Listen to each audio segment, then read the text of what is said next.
What's up, sports fans? It's your man D back, speaking my sports talk. All right, guys, sorry about that. Y'all know me. I'll be late to my own damn funeral. Anyway, I had something to take care of. I had to push the damn live back. Couldn't even make it by 2 o'clock, but I'm 5 minutes after that, and we are here. We are here back in the building. JD, first up, what's good with you, JD? Appreciate you coming through, brother. My man Kevin in the building. Speak your mind, sports talk. Yeah, speak your mind, late talk.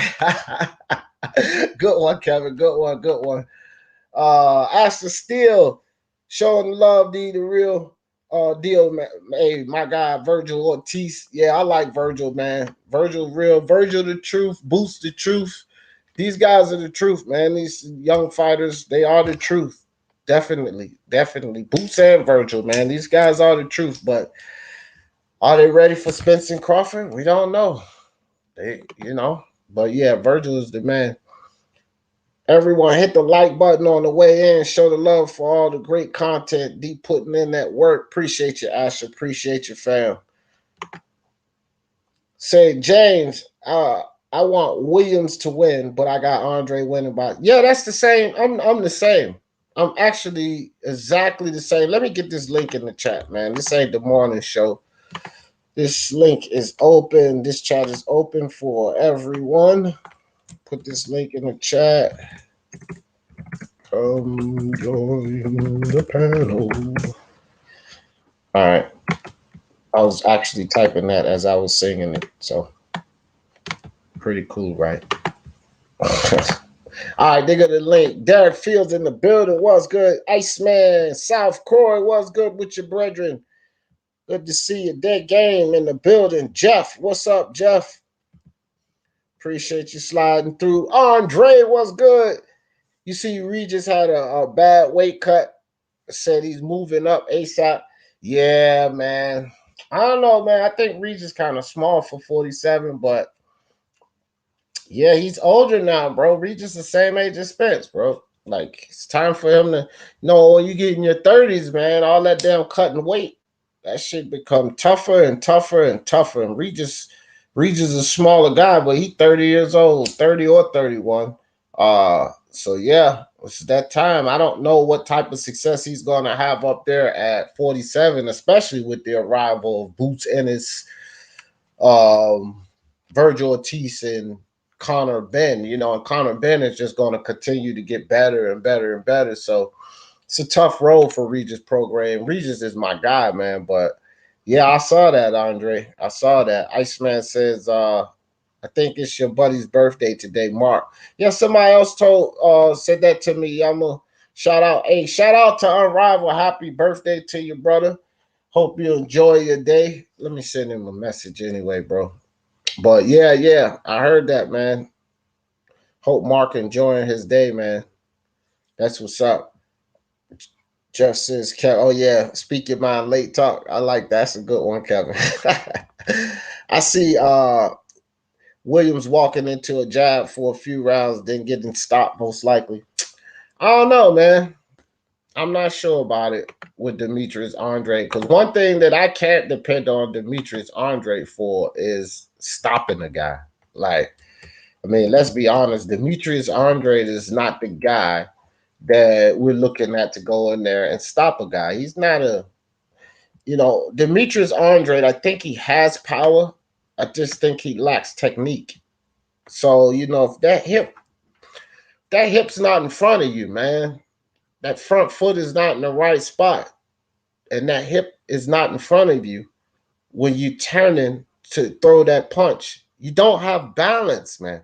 This is how it works. That's the mechanics of it.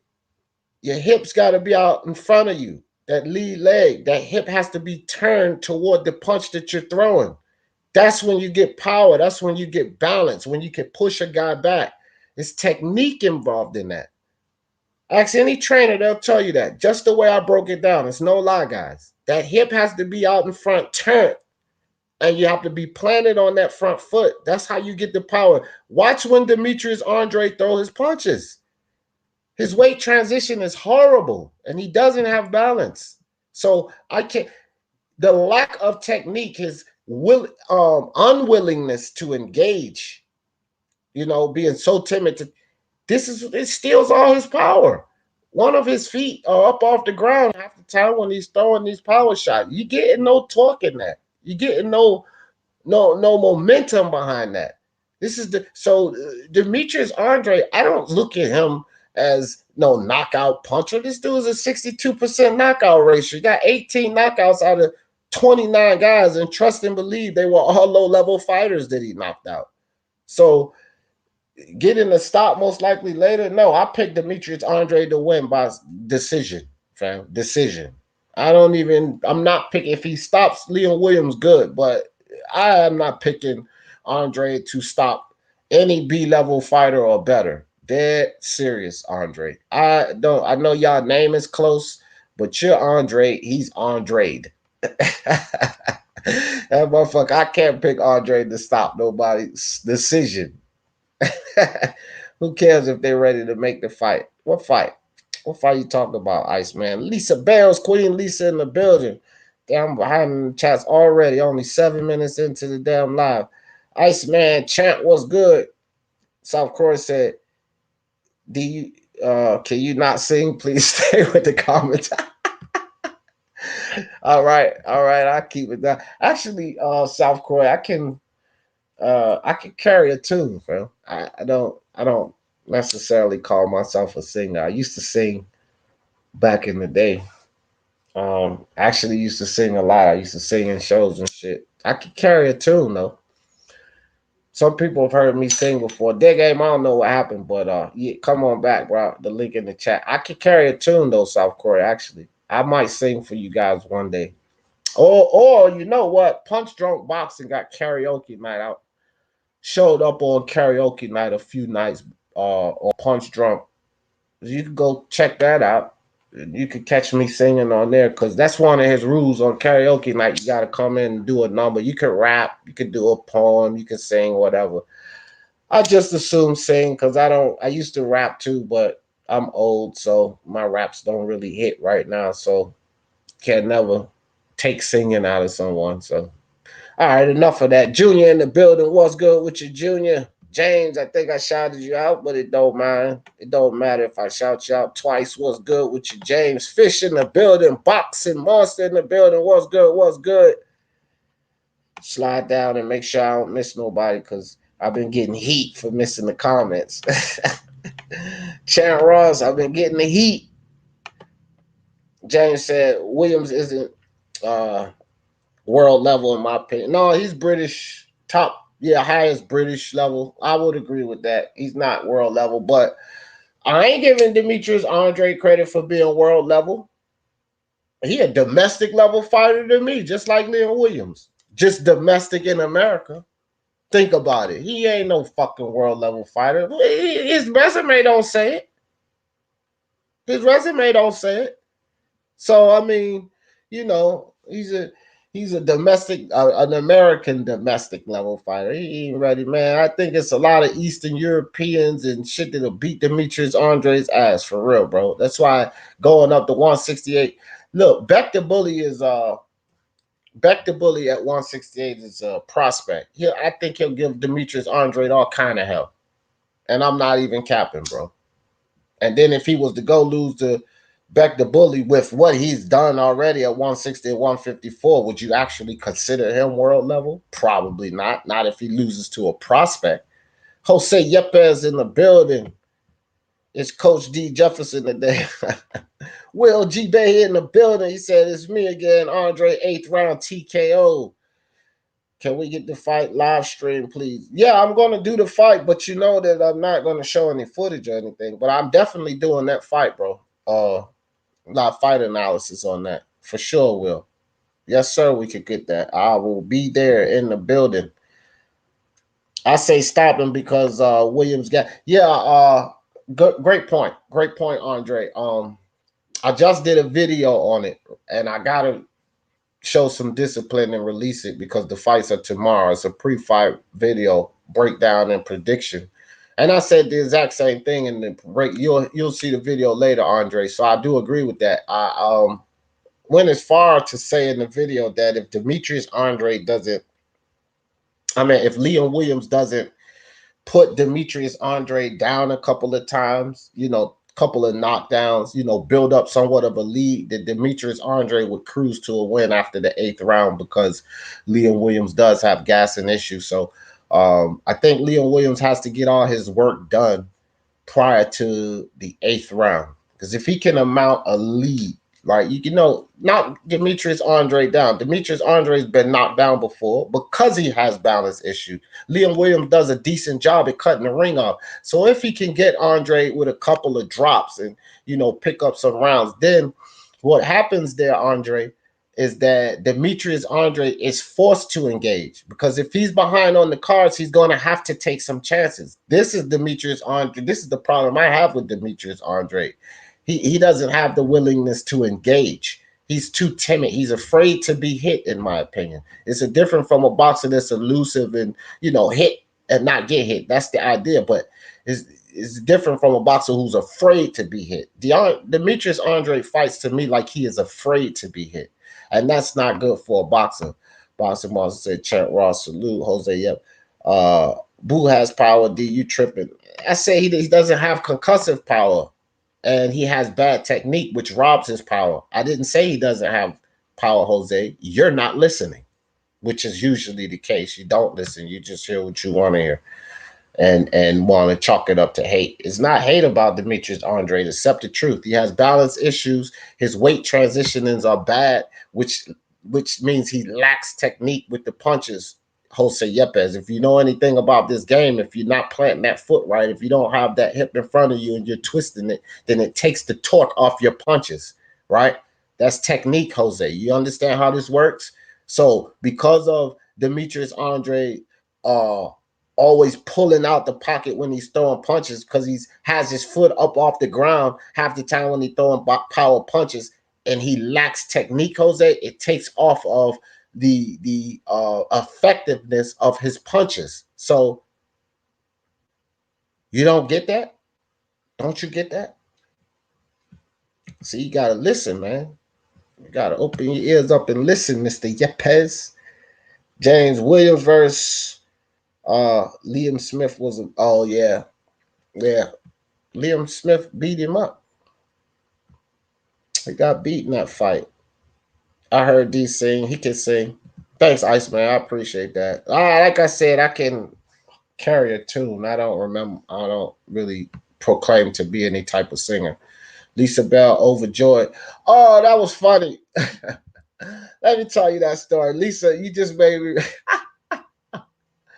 I love that song, bro. And I was starting a live one morning. Damn, Lisa, I remember that. That was a while ago. And so I was starting a live one morning, and I hit start, and I was listening to freaking Stevie Wonder singing Overjoyed, and I was freaking live. I didn't even know I was live that morning. That was pretty funny. I remember that, Lisa. Tycho TV in the building. What's good with you? D, the Mike Master. Appreciate you, fam. Mark from Unravel. Yeah, Mark can he's got good tunes too, man. He's got a good voice, a good singing voice. That's true. Yeah, he's got a good singing voice.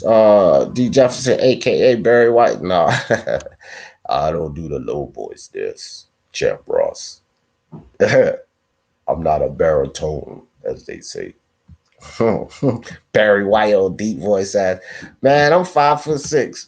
I ain't no damn baritone. Oh man, that's good stuff. Andre is basically still carrying around Billy Ho Saunders' belt. Man, Andre should have. You know what, James? Andre, back when Canelo Alvarez was in negotiations with Callum Smith. Back then, James, I'm not sure if you were part of the Speak Your Mind Sports Talk family then. But back before Canelo fought Callum, and they were talking about that fight, after Caleb Plant didn't work out, I said that Demetrius Andrade should have instituted his there he is. Happy birthday, brother. I was just about to send you a text. No, it's my birthday next week. Next week? Oh, okay. I thought it was this week. How you doing? No. My birthday's Thursday next week. 26th. Thursday. All right, coming up. There you go. Somebody said it was your birthday today, so but and then it didn't even. That's probably. Yo, I can hear myself in the background. Yeah, cause man, I don't even know what I'm gonna do. Like my head. Hold on, let me put these headphones on. Tell me if my headphones sound muffled. I gotta go get a new pair today. Cause Samuel and them. How's that sound? Does it sound muffled? Sounds a little muffled, yeah. A little bit. Yes, see, that's the thing, man. These headphones messing up. So But I can still hear you right now. Still hear you clear. you don't have, but you don't hear your echo no more, right? No. Yeah. That's what was going on. So, But yeah, as far as my birthday, that's not till next Thursday. The reason somebody did that is because I'm planning. I'll be out here in a few minutes. I'm doing a live. I'm gonna go live until my birthday from today. get out, really? No, Well, that's the record. They'll never process that shit. I don't give a fuck. Wow, Why that's not? crazy. That's crazy. Well, good luck. I guess I'll be over there about 15 to 20 times until your birthday. There you go. It's gonna be up all day, all night. So I will be there. Like, man, I'm bored. Let me go see what's up over there on Mark's Live. So we're doing some predictions. I'll give it. Just ask me a few fights, and I'll give them out to you as quick as I can, like what I got. Well, it's not really hard fights to predict. The biggest, just start with the biggest one, which, in my opinion, is Liam Williams and Demetrius Andrade, whatever the fuck you want to call this I guy. believe Andrade's got to win, but I bet money on the upset of Liam Williams and the KO, and I've also put it into the prediction now because it's the final week, so why not? Yeah, that's cool. I believe I'm the same with you, bro. I'm actually rooting for Liam Williams. I want Liam Williams to win, but I gotta pick Andre. Andrade probably outpoints him, but Liam Williams will cause him some problems. Right. That's just how I see it. What about so we got that off.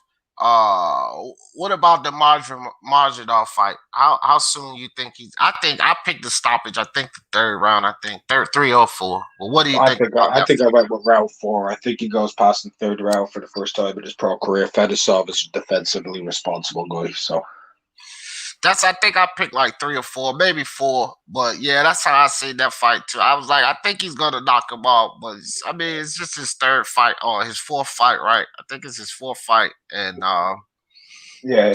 Fedosov is a pretty solid guy. He's not no fucking run of the mill guy, so I think he can get him out of the third round. I think I did pick 4 on that one. I know it was 3 or 4, but yeah.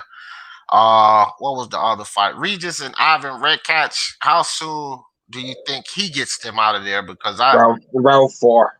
Redcatch is defensively responsible too.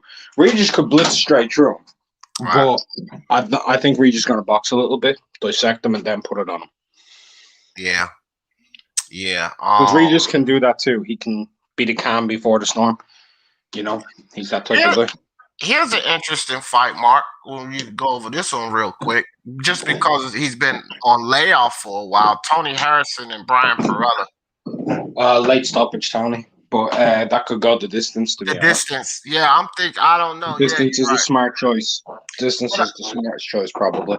But I would just say, just because Tony does actually throw quite a few power punches. Right. And Perella doesn't have a lot of head movement, and Tony's very accurate. He's going to land quite a lot clean, so TKO seems plausible. Yeah. I was fighting between the decision and the late stoppage. I didn't look much at the fight because I know Tony Harris is a much better boxer than Perella, so I didn't really look at the fight. I didn't do any rounds. I'm just going to go with this one off my head and just pull the trigger and make a decision whether it's going to be a 10th round stoppage or 10-12 or a decision. I'm not going to look at that fight, but Tony boxes too good for Perella in my opinion. Perella can't touch him. Can't touch him. Right, and he's got a chin. I mean, he has a chin issue, but Perella ain't throwing no bombs. And even I think it's more a gas issue, and like not even a gas issue as much. I think it's just like lapse of concentration with Tony. Right. Now, unless you had any other fight that is going to be You know, I don't know if Genvi Chev think IBT was talking about that's going to be a good fight. Shevdenko. Ados versus Shevchenko. That's going to Yeah. be a very good fight. It's a 50-50. Take your pick. I think Shevchenko probably nicks it on points, but Ados going to put him under the cosh. He hits really hard, works really well to the body. That's a good fight. I think Yeah. that's actually low key fight of the weekend. Okay, because I didn't know anything about either of those guys, but IBT was telling me that's going to be a pretty interesting one. I'm not even going to lie. I know nothing about either of them.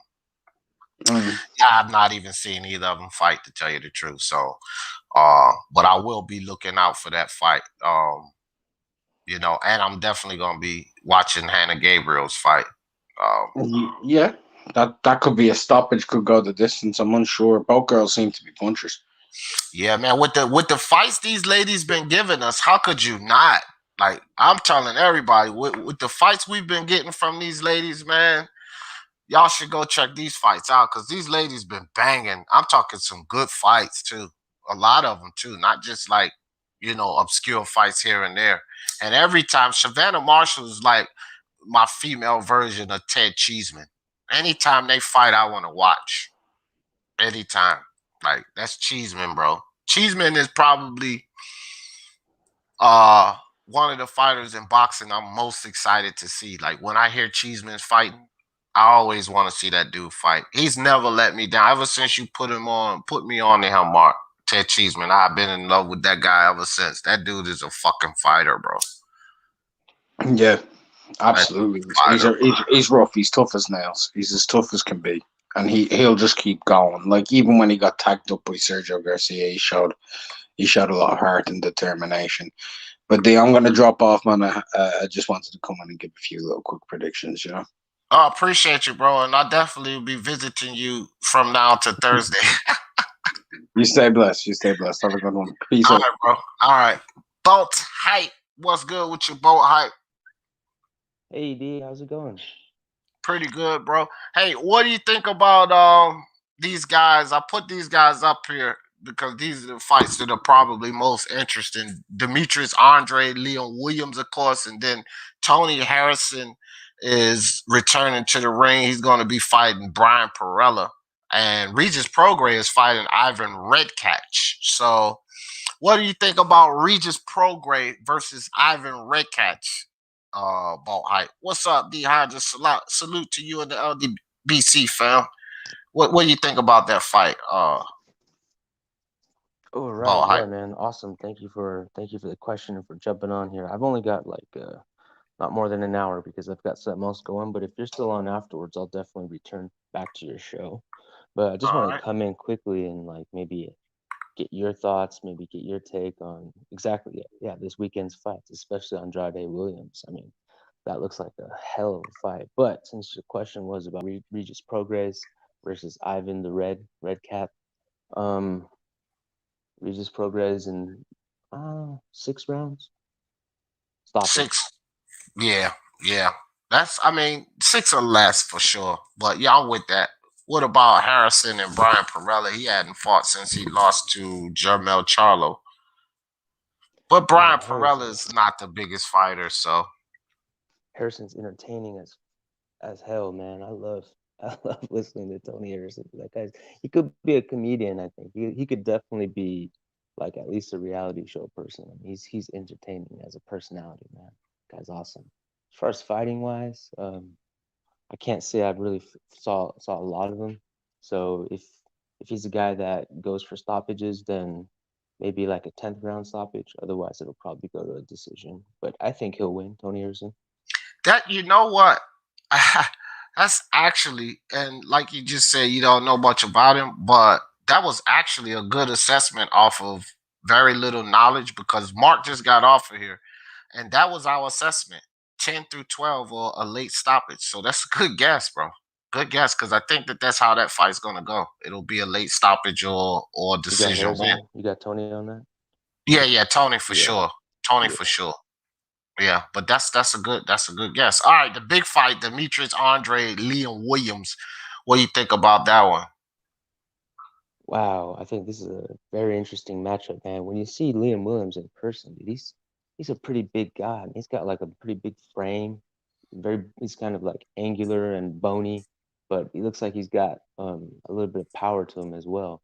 So Demetrius is gonna. This is not gonna be an easy punching bag for him. I think this is a punching bag that will punch back. So can Demetrius Andrade? Can he show different type of defense? I'm not talking about running away defense. I'm talking about in the pocket movement, shoulders, angles, checking a guy, nudging him, pushing him, getting him off his feet, taking angles. Can he show that kind of skill to me? Because if he can, then you got to say what is he, the third ranked world middleweight? I think he's got to be the second one right behind.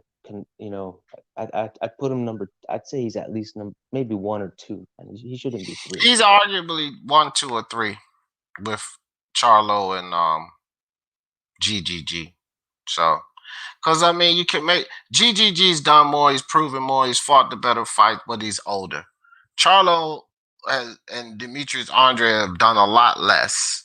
But at least Charlo has one valid name, which in Dereverenchenko. But it's hard to gauge these guys because GGG is so old. I don't really know who's the best between Charlo and Andre. I think Charlo will beat him, but that doesn't mean anything because don't have enough. So I don't have Andre as number one. I have him as the weakest link, maybe even with Murata. However, I don't really argue with anyone if they put him as number one because it's not a far stretch between Andre, GGG, and Charlo. Just Andre, and although GGG is old and we've seen him take a few steps back, Charlo and Andre haven't given me enough to say that they definitely beat the man, right? They've not given me enough. So I have Charlo as number one. If you have Andre as number one, if you have GG as number one, makes me no different. Either any of those three guys could be the number one guy, in my opinion. Any of them could be. You think So GGG has a good shot of beating either Charlo or Andrade? yes, I think yes. they both beat him. I think they both beat him too, but you asked me, do I think he has a shot at beating him? And the answer is emphatically yes. I do think he has a shot at beating him. I would pick both of them to win. It's just like Liam Williams and Andre. I'm picking Andre to win, but I think Liam has a chance to beat him. Same thing with GGG. I think he has a chance to beat both of them. More of a chance than Liam Williams, that's for sure. So yeah, I think he has a chance, but I would pick those guys over GGG because he's older, bro, and I wasn't really.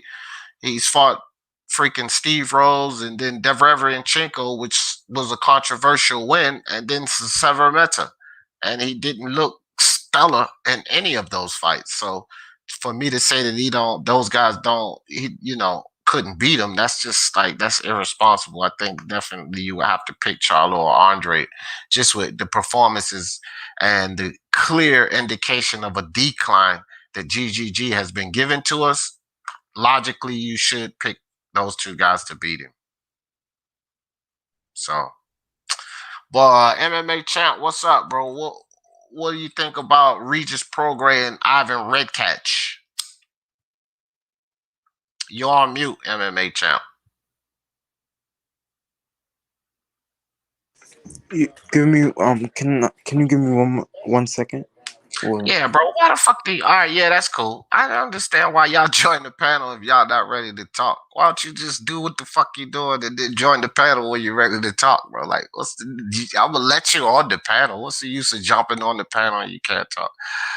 Video on Fox card. Yeah, Fox. The homie from Daytona, Ohio, Chris Pearson, is on the Andre undercard. Shout out to him. Yeah, I didn't even know he was from Ohio. I live here, Derek, in Columbus, but I'm not from here. I'm from Richmond, Virginia.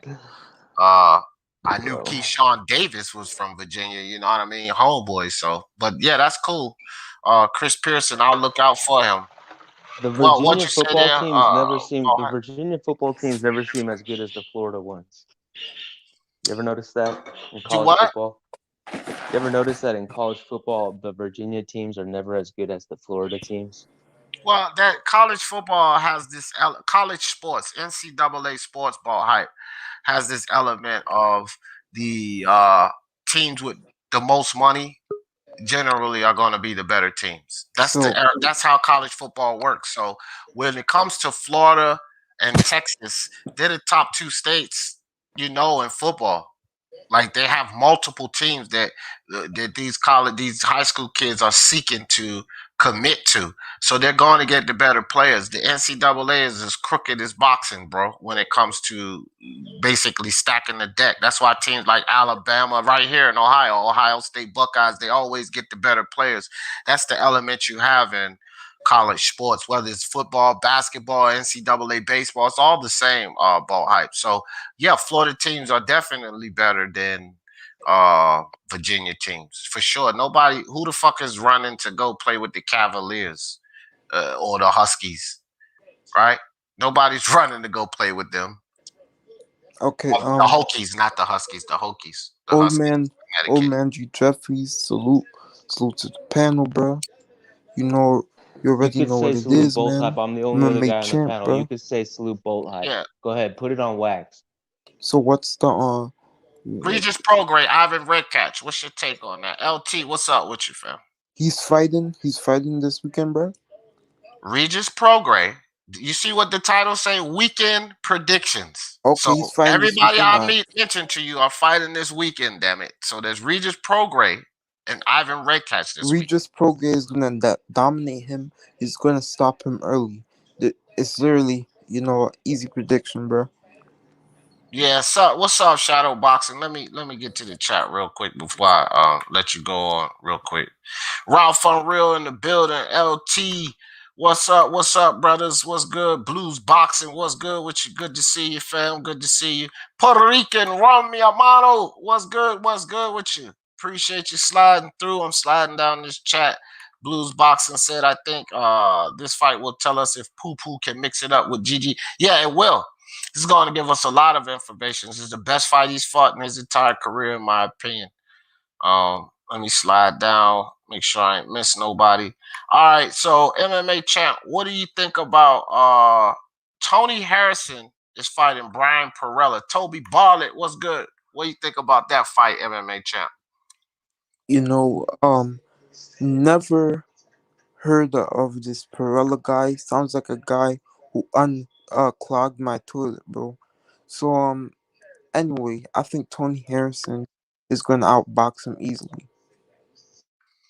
How you see the fight going? Tony, how you see Tony winning? Points, bro.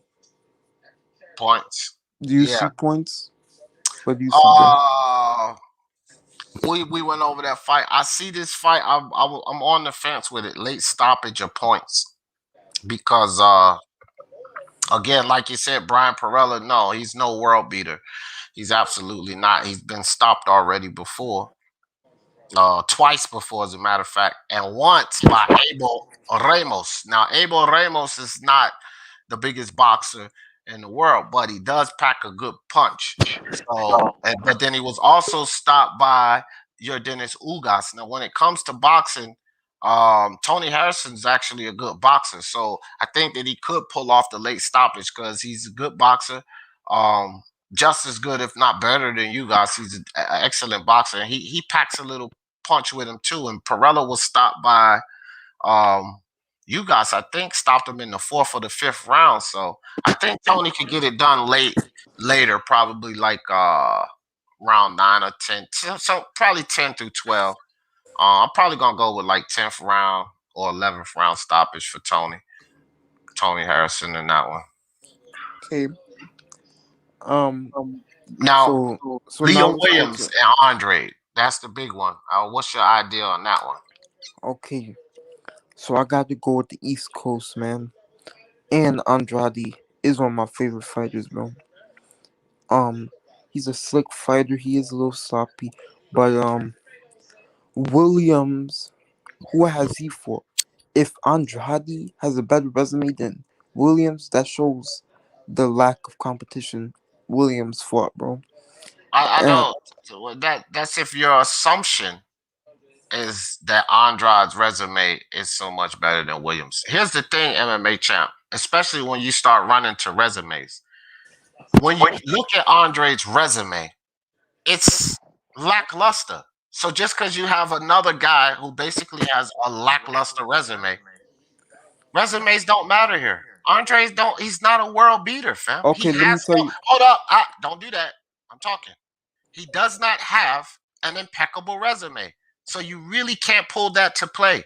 You can say, "Oh, Leon Williams' resume is not even as good as uh Andre's." Well, then that the only thing that really means is you still got a lot to learn about both of these guys because neither of them have shown you anything against top level fighters. Neither of them. What are you saying? Andre's that much better because he's beating up lower level fighters better in your opinion? Let me say this. How do you assess that with Who? resume? Okay. Name me a fighter Williams beat better than Selecki and Koki. Why though? Because What do you mean? Why? this is why I'm telling you why. Because you're acting like beating Selecki or Kolke is a big deal. That's my problem with you. You're going on resumes, but beating Selecki or Kolke ain't no fucking big deal, MMA champ. So you say, "Oh, name me a guy he beat better than Selecki." He beat Selecki. Whoop-de-doo. That's what I'm trying to tell you. You're acting like it was just a Charlo or GGG or the Reverend Chinko or freaking even an Austin Trout. Like he's so what? He beat Selecki. So what? MMA champ. That means something. That's what I'm trying to get through your head. It doesn't mean anything that he beat a Selecki. And even if I can't give you anybody that Williams beat better than a Selecki, what the hell does a Selecki win mean? How much value, MMA champ, are you putting into a win over Selecki? How much value you putting into that, fam? I'm not saying it's Okay. a great. Well, I'm not let me ask saying you this. Let me ask you this. Do you know who Atlantis Fox is? no, bro. Well, see, then how can I ask you? How can you ask me? Do you know who Mark Heffron is? No, I don't know Mark Okay, so Heffron. don't fucking ask me who did he beat better than Selecki if you don't know none of the fucking people he fought.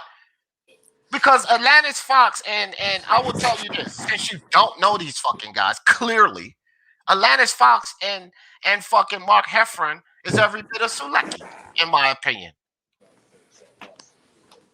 But you couldn't even make the assessment whether they are or they not because you don't even fucking know the guys. But Leon Williams beat both of them.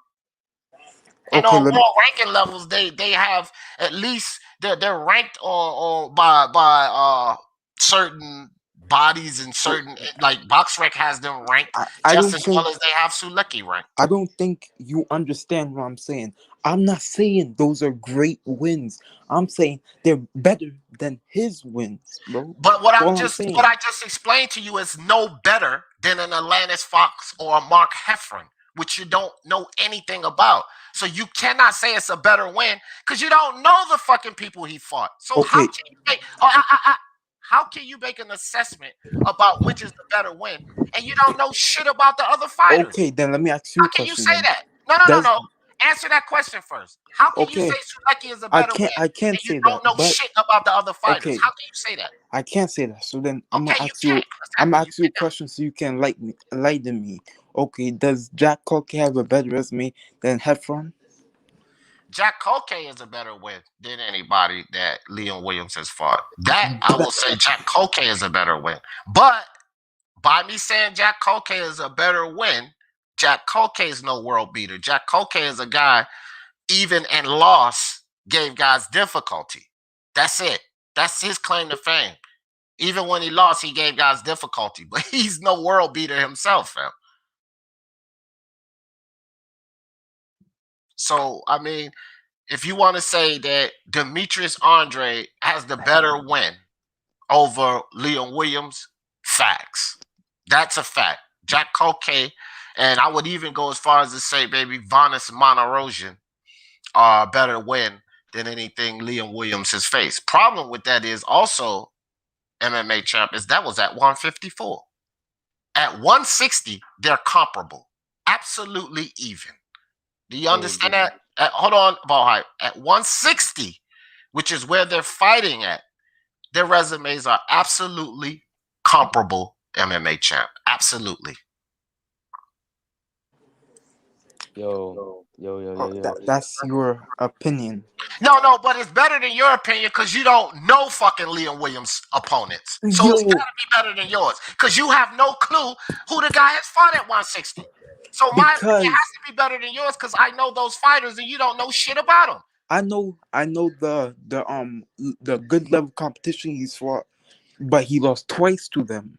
Andrade has How do you know the good level of competition if you don't know the guys? This is where you full of shit right Liam now. Smith. I know Liam Yeah, Smith. and when did he lose to Liam Williams Smith? What weight were they fighting at? They were fighting at 160, right? Bullshit. 154. You don't know shit. You don't know shit. You Listen, giving bro. yourself away. No. You're not gonna cut this off because you just been exposed like a motherfucker. They fought at 154. So you're taking a fight from 154 and assessing it to a middleweight fight. You don't know Liam Williams' opponents, fam. You're basically sitting up here trying to body me, as you always say, on shit that you have heard people say, fam. You have to Okay. do research in this sport, so stop it right now. At 160, they're comparable. Everybody is picking Andre to win. So we're not going to turn this into, well, Andre can do this and Andre can do that because we all pick Andre to win. I'm just saying. But the fact that you don't know shit about Liam Williams' opponents, clearly you've proven that. You don't know shit about who he's fought at 160. You cannot make a valid assessment of whose resume is better, whose opponents are better, because you clearly don't know shit about the other opponents. So let me ask you, whose resume is better at 160? See, you're not listening because I just explained to you at 160, their resumes are comparable. Neither of them have done anything. What part of that don't you understand? You look who Andrade's fought at 160, and you look at Liam Williams fought, and I've done that. Who has the better competition? Neither of them, you idiot. Neither of them. No. Neither of them. I just explained to you. Neither of them have the better competition at 160. Okay, let me ask the chat. Chat, who do you think has a better resume, Andrade or Liam Williams? Wait. You're asking people because you don't know. I'm telling you I do know. You're asking people because you don't know. Boy, chill. And you're trying to debate it? Dog, that's casual as fuck, MMA champ. Just your whole premises right now is casual as fuck. You admitted that you don't know his Liam Williams opponents. And you're asking people and you're trying to debate that? You gotta put this guy backstage, man. No. I ain't gotta put him backstage as many times as I done left your ass on this damn panel. So cut it out. Like, I ain't doing that. But see, MMA champ, look, bro. Look. Let's do this. Stop trying to debate me, fam. I keep telling you over and over again, I don't even want to debate you. It's not because how you look at it as disrespect or anything. I don't want to debate you. So just stop trying to debate me. Because it's always going to end up like this, fam. This is how it's going to always end up. But you're not bringing facts because you don't know shit about Liam Williams' opponents. So you're not bringing the facts. You know the reason I don't know about them? You have no facts about the reason I don't know about them is because he hasn't fought anybody at 160, bro. Okay, whatever. You still cannot be bringing facts if you don't have any facts about his opponents. How are you bringing facts? You have none. You have none about his opponents. And you've admitted that. So how the fuck are you bringing facts if you don't have any fucking facts, dude? What are you talking about right now? Let's move on because let's move on. Dog. You're ruining your reputation, bro. I'm not ruining anything. I'm not ruining anything. Body slam, bro. That was like, dog, you just got buried 6 feet deep, exhumed, right? We took you from the grave and buried you again here. That's what just happened, fam. We exhumed the body and reburied you. That's what happened. So I'm just saying, bro, brought you back to life. I ain't no fucking, we resuscitated him. Look, I am no fucking bully, fam. All right? Understand this, MMA champ. I'm no fucking bully. I don't really I'm trying to pull back from debating. So stop coming over here trying to debate me. You trying to clout chase, bro. You want to get a name. You want to say, I beat Pete Jefferson in the debate. That's all you're doing. And it ain't gonna work, fam. How many times have you tried this shit? How many times we been down this goddamn road, dude? And I don't even want to debate you. Why we gotta keep doing this? Because I'm trying to show you, D, that come out of your casual ways and listen to a real No, bro. historian, bro. No, I can't listen to someone who don't know shit about a guy's opponents. No, fuck no, dog. I can't do that. I'm sorry, bro. You got to know about opponents. You have to know about these boxers, right? That's why we did 5-part live so that you can learn more about the different fighters, fam. Clearly, I know about more fighters than you do. That's just that simple. I do too much study. Like, you hear guys' names, but I watch these guys fight. I've actually seen a Lannis Fox fight. I did a Mark Heffron fight.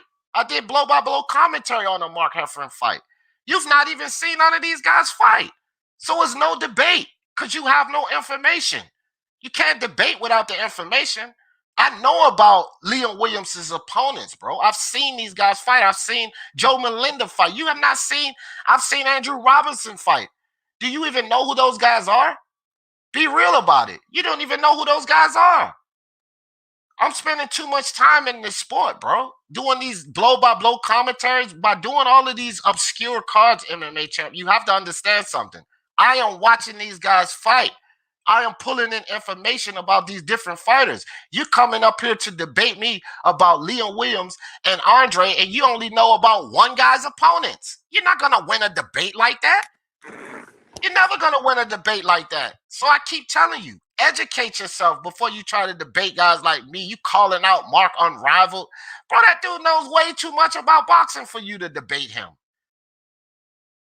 Hey, come on, bro. Now, all of you guys heard it. I'm asking this dude to stop trying to debate me because it's just bullying. That's all it is. It gets to a point where it's just bullying. And I don't never start debates with that dude. He always come up, you don't know shit about boxing. You a casual. You don't know about Demetrius Andrade. Man, whatever, bro. This kid is amazing. Let's get back to the chat. Ball height, what was you getting ready to say, bro? Why? D-Style, hold on for a second. My brother D-Style with the super chat. Appreciate you, D-Style. Boxing in the building. Go ahead, Ball Hype. Go ahead, bro. Yo. Let's get some more donations in here, man. Where the donations at? Super chats. Nah, bro, you don't have to push for that shit. I appreciate you, but that's something I never asked for over here. These guys give donations because they want to. You know what I do ask for, a Ball Hype? If you want to help me push a message, push a message to, hey, everybody hit that motherfucking like. That's something I do ask for because y'all know I don't ask for anything. Smash the like and share it if you're able to. That is something that I'm literally asking you guys to do. Only take about a second. Hit that like for me. Boxing likes matter. Boxing likes matter. Hey, you should, hey, Ball Hype. You should stop saying things like that. You should try to coin that. Make a video. Start pushing that. Seriously, that's actually a good phrase, and it's a wordplay on Black Lives Matter, right? You could change that BLM to Boxing Likes Matter. Now, you may piss him. Maybe I should do that. Maybe you shouldn't do that because you're not black, and that might cause you some issues. But now I'm gonna take that idea and do BLM. And then I'm going to do that. I can get away from that. I can get away with it because I'm black. And guess what? Even if people don't like it, you know what my motto is? I don't give a fuck. Because Black Lives Matter and that George Soros run bullshit, that's exactly what it is. The whole goddamn movement and organization is full of shit. That's right. I said it and I meant it. F Black Lives Matter. How about that? That's right, I said it. And as a matter of fact, let me do this too, just for everybody out there listening, so that anybody don't get it twisted. Let me put my face on the screen when I said it. You see this face? You see this skin? Fuck Black Lives Matter. I said it, I meant it, and I'll say it again. Now, let's get back to the conversation. You can get away with that, but can Yo, what's going on, bro? What's up, Hefe, what do you think about Regis Prograis, Ivan Redcatch? Break that down for us. How you see that going? I think when are they fighting? This weekend. Where the fuck you and MMA champ been at? Under a rock, nigga? Hey, bro, to tell you the truth, I didn't even know, bro. Like, that shit caught me off guard. It's on the Jake Paul card, right? Yeah. Yeah, I think it's on that card, the Triller card. Hey, man, I think Regis Progress is about to beat the fuck out of Redcatch. I think Redcatch has no power to keep Regis Progress off of him, so he's not gonna respect his power. Regis gonna put pressure on him, break him down, and stop him mid rounds, bro. Probably like the 5th or 6th round. It's an easy fight. Easy fucking fight. I It's think at so. welterweight. 40. It's at 40. Yeah. So he's gonna stop him. Regis, but you know what though? Regis said this is his last fight at 40 because it was tough as hell for him to make weight. Bro, didn't he duck Maurice Hooker because he said he didn't want to move up to 147? Remember when they're supposed to fight? And I think Regis pulled out because he said he's not a true 147 pounder. And now he's moving up, bro. Like sometimes these fighters make no sense. Yeah, because he felt like he could hang on, but I don't think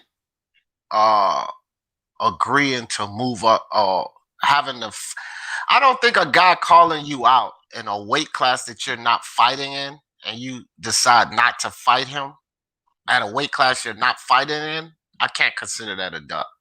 No, but it was official, bro. They even had a press conference. I remember. I think it was on the Zone, and then the fight ended up not happening. Oh, you're talking about because of money issues, bro. That's why that fight. No, it wasn't because of money, bro. He said he's not a 147 pounder. That's the way. That's one of the reasons why he wasn't. He said that was one of the reasons that made him make his decision. If you look, Hefe, that's not like, bro. I'm not holding Regis or anybody else. Let's say it was Deontay Wilder or no, he's a heavyweight. Let's say it was who else? Demetrius Andrade. Let's say Demetrius Andrade did the same thing with somebody at 168. As much heat as I give Demetrius Andrade, I wouldn't hold him accountable for that. Because listen, when you tell me that, okay, I want you to move up in weight class and fight me there, then the money got to be right, fam. The money got to be right. Don't ask me to step out into another weight class and meet you, go out of my way, and you don't want to pay the right money. No, fuck that. Yeah, but it's bigger than money. It's bigger than money. It's not. These two dudes are two Texas dudes, bro. I don't give a fuck about none of that bullshit. Wait, hold on. When it's two Texas dudes, there's a lot of pride going into it, bro. That's why when you see Maurice Hooker, Virgil Ortiz, Earl Spence, Charlos, bro, these dudes fight with a passion, man, and it's bigger than the money. They're trying to send out a statement, bro. It's pride. They don't make it a duck. Just because pride is involved, pride don't make you a duck. Ego don't make you a duck. Bravado and machismo don't make you a duck, fam. You might be right about that. It's pride and all that involved. I'm not going to argue that, but that shit don't make you a duck. Like, come on, bro. I'm not putting no duck on this man because of that bullshit. Hooker just got his ass stopped against Virgil. What the fuck? Man, ain't nobody worried about no damn Hooker. And Maurice Hooker, Regis fought the toughest guy. He fought Josh. Maurice Hooker. What if Ramirez beats Josh Taylor? Then what are you gonna say? You're gonna end up looking stupid, bro. No, I'm not, because how did Hooker go out on his fight and how did Regis go out on his fight? He took that motherfucker to the wire. Hooker got stopped. So I ain't gonna feel stupid nothing. I will still have Regis over Hooker. He got stopped in this fight. These were the last four guys standing. He got stopped. You can't do that, bro. You really can't. You can't do the triangle. Don't tell me what I can do. Yes, the fuck. There's no triangle. That wasn't a triangle. I said these were the last four guys standing. He got stopped in this fight. That has nothing to do with a triangle. Yeah, but you're trying to discredit Maurice Hooker, bro. No. You're not getting discredit when you got stopped, dude. What the fuck are you talking about? Yeah, but he was being ultra competitive in that fight. What are you talking about, bro? Maurice Hooker was winning rounds against Jose Ramirez, bro. I don't know what is wrong with y'all MXBC guys. First MMA champ just came up here with the dumb shit. Now here you come. Jose Ramirez, Maurice Hooker. Forget about Taylor and Regis Prograis right now. Let's talk about Maurice Hooker since you're trying to pump him up. Maurice Hooker, Jose Ramirez. Who is the better fighter? Who's the better fighter? Of course, Jose Ramirez, because he won. But what I'm trying to say. No, you will say it after I finish. Okay, you ain't gonna do that here. If Maurice Hooker is not a better fighter than Jose Ramirez, and he got stopped in his fight, okay, Now we're gonna switch to Regis Prograis and Josh Taylor. Regis Prograis, Josh Taylor. Who's the better fighter? Who's the better fighter? Josh Right. Taylor. He took the motherfucker to the wire. So this is what I'm saying, and this is no triangle theory. We got 4 guys in this fucking tournament. We know comfortably that these are the best 4 guys. Regis took his guy to the wire. Hooker got stopped. So reasonably, I'm going to assess him as the number 4 guy out of these 3. Reasonably. That's a reasonable assessment, fam. That's no triangle theory. Let me explain myself, bro, because you're not letting me explain myself, and you're like, get the smoke a little bit right now, bro. You're twisting what I'm saying, bro. But well, clear it up then. Clear up what I'm trying to say is Maurice Hooker was ultra competitive with Jose Ramirez those 6 rounds, and you can't really say Josh Taylor's better than Jose Ramirez because they haven't fought yet. So that's why I'm trying to tell you, you're gonna end up looking stupid if Jose Ramirez beats Josh Taylor, because that puts Maurice Hooker a level above Regis Prograis. And you say, oh, Regis Prograis, he was being competitive against Josh Taylor. No, he wasn't, bro. He was getting beat the fuck up. I had it 8-4. Josh Taylor clearly won that fight, bro. Only fanboys of Regis thought Regis was being competitive, but he lost, bro. That's absolute bullshit, bro. Because I have English fans over here that say it was a really close fight, and they were fans of Josh Taylor. So because they're cucks. They're cucks. They're cucks. Look, your opinion about what everybody else thinks, Hefe, don't prove your point. Because that's all you saying. You discrediting everybody else's opinion and saying yours is the only valid one. Nobody else knows what the fuck they're talking about, and it was a clearly one-sided fight. That is not. What the fuck do y'all think y'all doing on winning debates, bro? That's all opinionated. You don't think it was a close fight, which most people do. That wins a debate. What the fuck? Yeah, but my opinions are not just opinions; they're backed by facts and actions. You're not backing shit by facts, fam. You just said that. You just said that this shows he's a better fighter. How? What facts did you give? Bro, he was being ultra competitive. He was beating Jose Ramirez in spots, bro. Not only that, he gave Virgil Ortiz a good fight, bro. So he made a good account of himself. You can't just discredit Maurice Hooker like he's this bum, bro. No one discredited Maurice Hooker. Because you get up here and say you can't discredit Maurice Hooker. I said nothing to discredit Maurice Hooker. You're trying to pump him up too much because he was stopped in both of those fights. Both of those fights ended stoppages, and you're trying to put all of this into him getting stopped twice. Get the fuck out of here, fam. How much are you going to put into a guy getting stopped back to back? You sound foolish. Foolish. Yo, D. Yo. No. Go bro, I didn't even want to debate, bro. I didn't even want to debate. I don't debate no more. Sounding foolish, bro. Trying to pump a guy up who was stopped against Ramirez and stopped by Virgil Ortiz. And we supposed to put all of this credit into him when Regis took the number 1 guy tooth and nails to a decision. You sound crazy right now. Crazy. Hey, sometimes the truth is crazy, bro. Sometimes the truth is out there. And the truth comes in different forms, bro. The truth is just because you watch CNN, doesn't mean that's true. I don't know. You know what I'm saying? There's a lot of fake news out here, bro. Right, but go ahead, bro. Let me go ahead and get to the chat. That guy stepped in. You and MMA sure did add some excitement to this live already. I'll tell you that. What's up, that guy? What's up with your dog?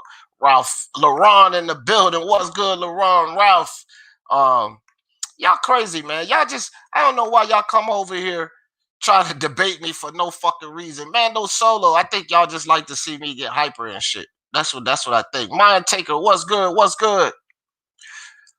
I ain't trying to overrate Prograis, bro, but Prograis, listen, 50-50 fight with Josh Taylor and Ramirez. Literally, it's a 50-50 fight because half the people have Jose Ramirez winning this fight. The other half the people have Josh Taylor winning this fight. So these are the last 2 guys standing. So let's be reasonable about this. This is the only... Neither of us are speaking facts. We're just giving points to validate what we're saying. But my point to validate what I'm saying is we have the last 2 guys standing, Jose Ramirez, and then we have Josh Taylor. So consensus-wise, these are the 2 best guys. One of them will be the best after this fight. So we take Regis Prograis and we take Maurice Hooker. Out of these two best guys, the two last guys standing, who had the better fight? One guy got fucking stopped, and the other guy took. Did you see the size of that grapefruit on Josh Taylor's eye at the end of the fight when both of them were still left standing? Don't fucking tell me that I'm underrating Hooker or overrating Prograis. What has been shown to me is out of the last four guys standing, you have the last two guys. One guy got stopped by his guy. The other guy took it tooth and nail to a decision. That fight actually warrants a rematch. Ain't nobody crying for no rematch with fucking Jose Ramirez and Maurice Hooker. The consensus is that he'll just beat him again. And if you ask anybody, they fight again, who you think will win? Everybody's going to say Ramirez. But with Regis Prograis and Josh Taylor, that one's is up in the air. These guys can still beat each other. So why shouldn't I think that Regis is a level or higher than Hooker? Stop it, fam. Stop it. Look what Boxing Monster put in the chat. Look what Boxing Monster put in the chat. One person and he's always trolling me. So what the fuck? Which comment you want to put up where Boxing is trolling? The latest one of Boxing Monster, because that's the whole point I brought up, bro. But then you started to discredit Maurice Hooker. I never discredited Maurice Hooker, so stop it. Just because you say it don't mean I discredit him. And before I put up Boxing Monster's comment, he's always trolling me in the chat. So how much can we put into Boxing Monster's comment? Boxing Monster's not a troll, bro. He just likes to have fun every once in a while. No. He's definitely a troll. Okay, he is the community Speak Your Mind Sports Talk family troll. Get the fuck out of here with that. Regis turned down the Hooker fight at 147. He wanted a catch weight at 144. Right. So what? That didn't take away nothing I said. That's reasonable. So what? That is fact. So what? What is your point? That's the whole point of the conversation, bro. That's how it started, because you kept on saying that, Regis didn't duck Maurice Hooker. And I was telling you he did, bro. It's not a duck because he wanted to fight at a catch weight. Hooker wanted it at 147, which means they couldn't agree at the weight. That doesn't mean either of them ducked, you idiot. It's a duck, bro. It's not a duck. Well, then if it's a bro, okay, no. I don't do all that court. Look, fuck that shit. Duck, bro. What else you don't do is yell over nobody. Here it is. If you want to call it a duck, fine. At 147, Regis ducked Hooker. At 144, Hooker ducked Regis. And bro, I don't know what streets you're from, bro, but a duck is a duck, bro. Yeah, so they both ducked each other, right? No. Regis Prograis ducked Maurice Hooker, bro. What are you talking about? Okay, you're gonna listen, or I'll just put you backstage. Go ahead and say your piece. What's your piece? Regis ducked Hooker, and Hooker. Yeah, Regis ducked. Yes, that's what I'm saying. That's your point, right? Yes. Are you finished talking? Because if you cut me off, I'm gonna put I'm gonna go on mute. I'm gonna go on mute. Go ahead. All right. So if you're sitting up here trying to say that Regis Prograis ducked Maurice Hooker because he did not want to fight at 147, so he ducked him, I will say fine. But it appears to me that he wanted a catch weight, and Maurice Hooker did not want to fight Regis at a catch weight. So by your logic, you would then have to say that he also ducked Regis at 144. Now you can talk. That's illogical, and that's fucking retarded, bro. Right. Like I see what you're trying to do, bro. You're trying to do this wordplay. No, get the smoke type of shit, bro. Okay, I'm from the streets, bro. Okay, so let me tell you. Hold on, bro, because now you're cutting me off, bro. I'm from the streets, bro. And when somebody turns down a scrap, bro, a fight, you duck. Okay, whether it's because you hurt your pinky or whether it's because your mama doesn't let you fight, bro. A duck is a duck, bro. There's no excuses for ducks, man. Right. So Hooker didn't turn down the fight at 144. No. Regis, bro. Who's the one? Did Hooker agree to fight at 144? I don't want you yelling and going off on a tangent. I want you to answer that question.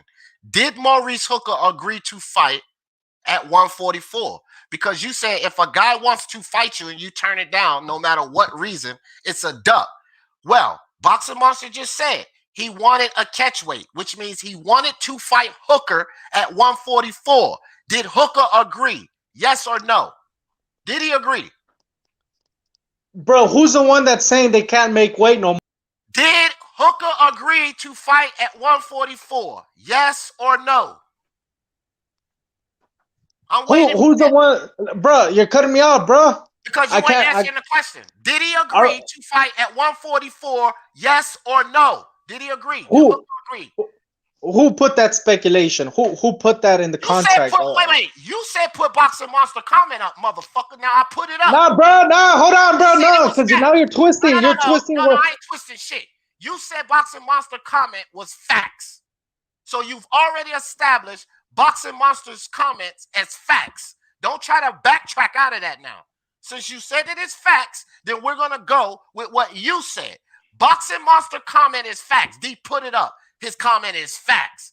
Well, in this comment that's facts, according to El Jefe, this factual comment says he wanted, meaning Regis wanted a fight at 144, and Hooker didn't want to fight at 144. So Hooker did not want to fight Regis Prograis at 144. Hooker ducked him at 144 by your logic. I'm waiting. That's illogical, bro. So now you're supporting weight draining fighters, bro. You know what I'm saying? You support other fighters, weight draining other fighters, bro. Hooker said he couldn't make 140 or 144, bro. He called him out, fight me at welterweight. So yes, Hooker said he couldn't make it because he couldn't make it. But at the same time, who's the one now moving up to 147? I didn't kill shit, bro. I didn't kill shit. You're cutting me off, bro. You're cutting me off, bro. Go ahead, finish. Who's the one that's saying now I can't make 140? Fucking Regis Prograis is the one that's saying I can't make 140. So who's being a little bitch asking for a catch? Why not fight Maurice Hook at 147, bro? Okay, you finish? You finish all that senseless? Yes, I'm finished, man. Okay. God damn. I know, and it's all senseless, El Jefe. All that yelling was fucking senseless, and I'm going to tell you why. Now, you're sitting here talking about Maurice Hooker couldn't fight at 140 and all of this. Well, I don't know if you know this or not, El Jefe, but after he got his ass whipped by Jose Ramirez, don't you know he fought Uriel Perez at 140? He fought Uriel Perez at 140 after getting his ass whooped. But now you want to force Regis Prograis up to 140. You can't bring that shit up, bro. No. Look, you can't bring that. You ain't doing that dumb shit because you're getting body bagged up here. Something terrible. Don't fucking tell me, I can't fight at 140 when you fought Uriel Perez at 140. Get the fuck out of here. Get out of here with that dumb shit. Y'all guys, man, just stop all of this one-sided shit. It ain't no duck. Or if it's a duck on both of them. Nah, bro, because I'm tired of people discrediting Maurice Hooker, bro. Okay, I'm tired. Look, Hefe, stop the yelling. Calm down, fam. It ain't no discrediting up here. I'm not discrediting. I've not once discredited Maurice Hooker. I said he was stopped by Ramirez. That's a fact. You want to go on facts? Didn't Ramirez stop him? Yes, fact.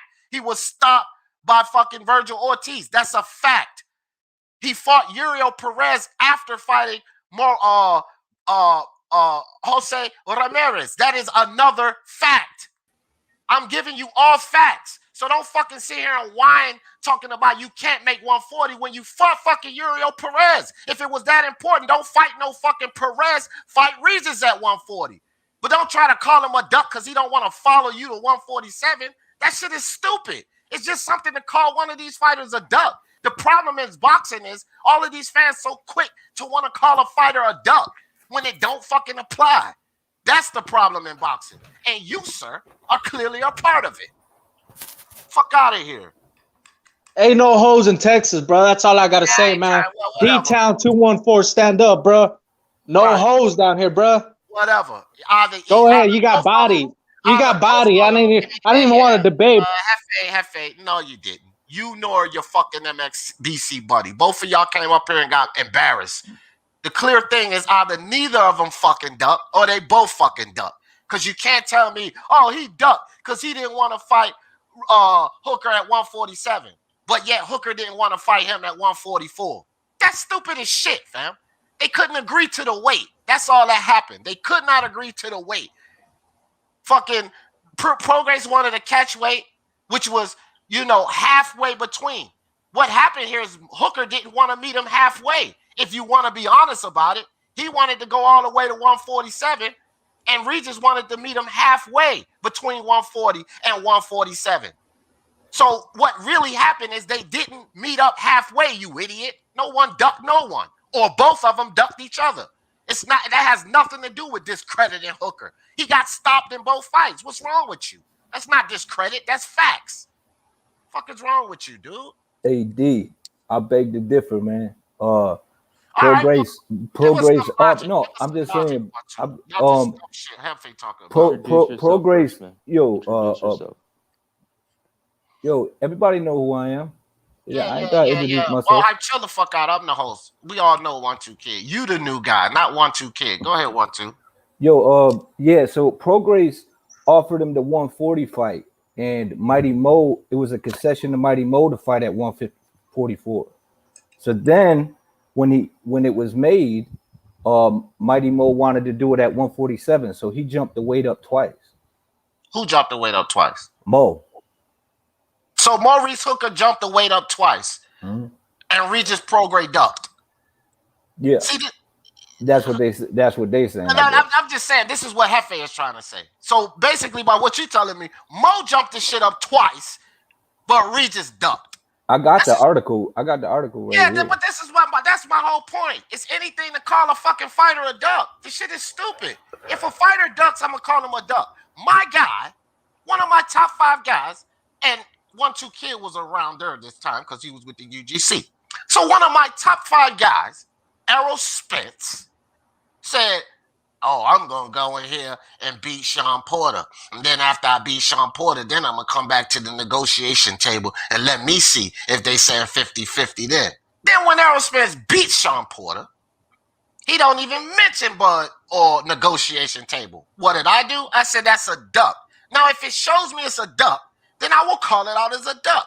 If I call my own guy out for ducking a fight, I'm damn sure gonna say that Prograis ducked the fight. But he didn't duck. So it's not hate. It's not anything. It's no duck there. That's just Hefe wanting to call somebody a duck. That's all that is, bro. So can we move on now and have a reasonable discussion? Like that shit is dumb. It was never a debate. It was just differences of opinion. G. Jeffries, he has his opinion. I got my opinion. Right. I got my facts. He got his opinions, bro. But let's move on.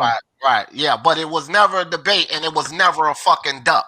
That's the whole point. Well, I wasn't trying to debate, bro, because if I really wanted to debate you, bro, whatever, bro. You would have been bodied. But go ahead. You and your boys have grandeur of delusion.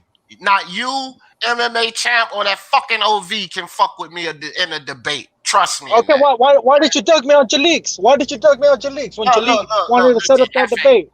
All right, you finished with your stupid ass question. I'm gonna tell you, bro. It ain't no stupid ass question. It's reality. It's facts. All right. Well, here's why it's a stupid question. Because I have given you and fucking Jalik the leader the answer to this question over and over again. Obviously, y'all don't want to accept it, or you're borderline retarded. One or the other. Here's the answer to your question, and it's the same answer that I just gave to MMA champ. You motherfuckers are no competition, fam. Period. I'm not trying to be arrogant or anything. Y'all two are no competition. I am not going to pull aside and set debates up when I know I'm going to win.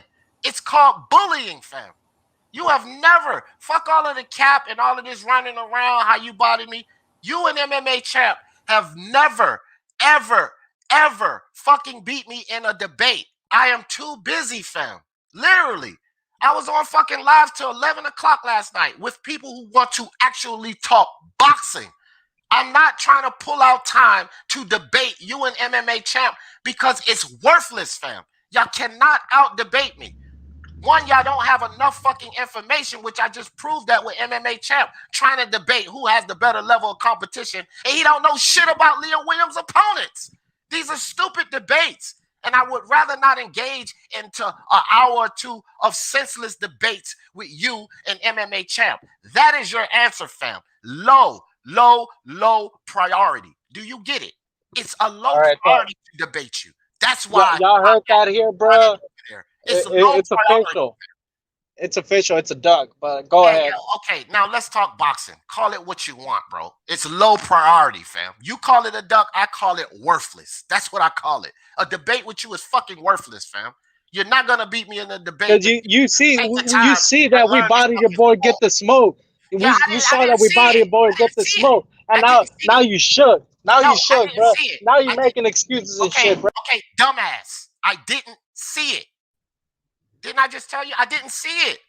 I didn't hear the debate. D. Jeffries, you know I would bug break you, bro. You know I would fucking body your Let me ask you dumbass, something. bro. You want to talk about boxing and the fights this week, or do you want to Yeah, continue on this I'm dumb talking shit? boxing, bro. I'm trying to talk All right, boxing. Go ahead. so leave the debates alone. Don't ask me no more fucking questions about debates, okay? You're a low priority, fam. Call it a duck all you want. I'm telling you what the reason is. It's low priority, fam. I'm not trying to debate you. I'm not trying to debate MMA champ, and I'm not trying to debate anybody else that will not give me a solid debate. That's my only reasoning. Y'all will not give me a solid debate, fam. I'm sorry. Go learn this sport more. Go learn more about these fucking different fighters. Then I will debate you guys. I'm not gonna fucking keep playing games debating people that I know cannot beat me in a debate, fam. Y'all can't beat me in a All right, debate. you could That's it. say all that, you could say all this, but the people that have seen us debate, they know the truth Yeah, and the okay, all right, reality. that's fine. That's fine. Ask Jalik. No, I'm Jalik not seen the asking debate. Jalik Ask shit, bro. Jalik. I'm not asking Jalik shit. But let's keep it boxing. Let's move Yeah, on. yeah, thank you. Thank you very much, fam. Carlos Gongora is fighting Christopher Pearson this weekend. Super middleweight, the IBO, the prestigious IBO belt. Carlos Gongora and Christopher Pearson is going to be fighting for. Who do y'all got in that fight with Pearson and Carlos Gongora? Their game, since you jumped on the panel, you ain't said nothing yet. Let me let you jump in here, Carlos, with Carlos Gongora and Christopher Pearson, fam. What's up, guys? Man, damn, you guys was getting in. Shit, I don't know those guys. I don't know Gongora. Oh, okay, I don't even know these guys. But what's up, man? What's going on? What we talking about, bro? The fights, the predictions of the fights this weekend. This is what Carlos Gongora and Pearson are fighting for the IBO this weekend. That game, I thought you was on here when I was doing the live. When Carlos Gongora fought Akhmedov, and he hit him with that uppercut in the 12th round. Weren't you on that live? Like they was battling, and then he hurt him in the 11th, and then he caught him with that uppercut. Carlos Gongora was losing that fight, but then he caught him with that uppercut in the 12th round right at the end. It was Ali Akhmedov. I think you were here for that live. What card is he on tonight? I mean, tomorrow. Who is it with? Demetrius Andrade them? Who that? Who Carlos Gongora. Gongora? Yeah, He's fighting on the zone. He's fighting on the zone. Okay. Yeah. But anyway, you probably don't remember the fight. Appreciate you, Alex. Appreciate you, fam. It get like that sometimes. Lady Chan in the building. What's good with your sis? So here it goes. Hefe, you know about Carlos Gongora, right? Yeah, he's the one that beat the Russian dude at 168. Yeah, Ali Akhmedov. or whatever. Yeah. That one. So who you got in this fight? You know anything about Pearson? His Bro, opponent? Pearson's a bomb. Wasn't he a Mayweather fighter? I think Mayweather released him or some shit. But I got Gongora. Gongora is good, bro. I didn't know he was an Olympian. He's from South America. He's a good fighter. I got Gongora stopping him probably like the 10th, 9th round, some shit like that. But I want to see Gongora face one of these champions, bro, like a Benavides or Caleb Plant or even a Canelo. Why not? He's a good fighter, bro. I would have liked to see Gongora get in there with Benavides. I don't know, but you know Eddie Hearn, man. This is an Eddie Hearn thing. So I'm not sure, bro. Benavides is with the PBC and they're not easy to work with. I would much rather see David Benavides and Gongora than either of these two opponents they're fighting. right now. Like that, to me, that would be a good fight, but shit, that's just not what we're getting.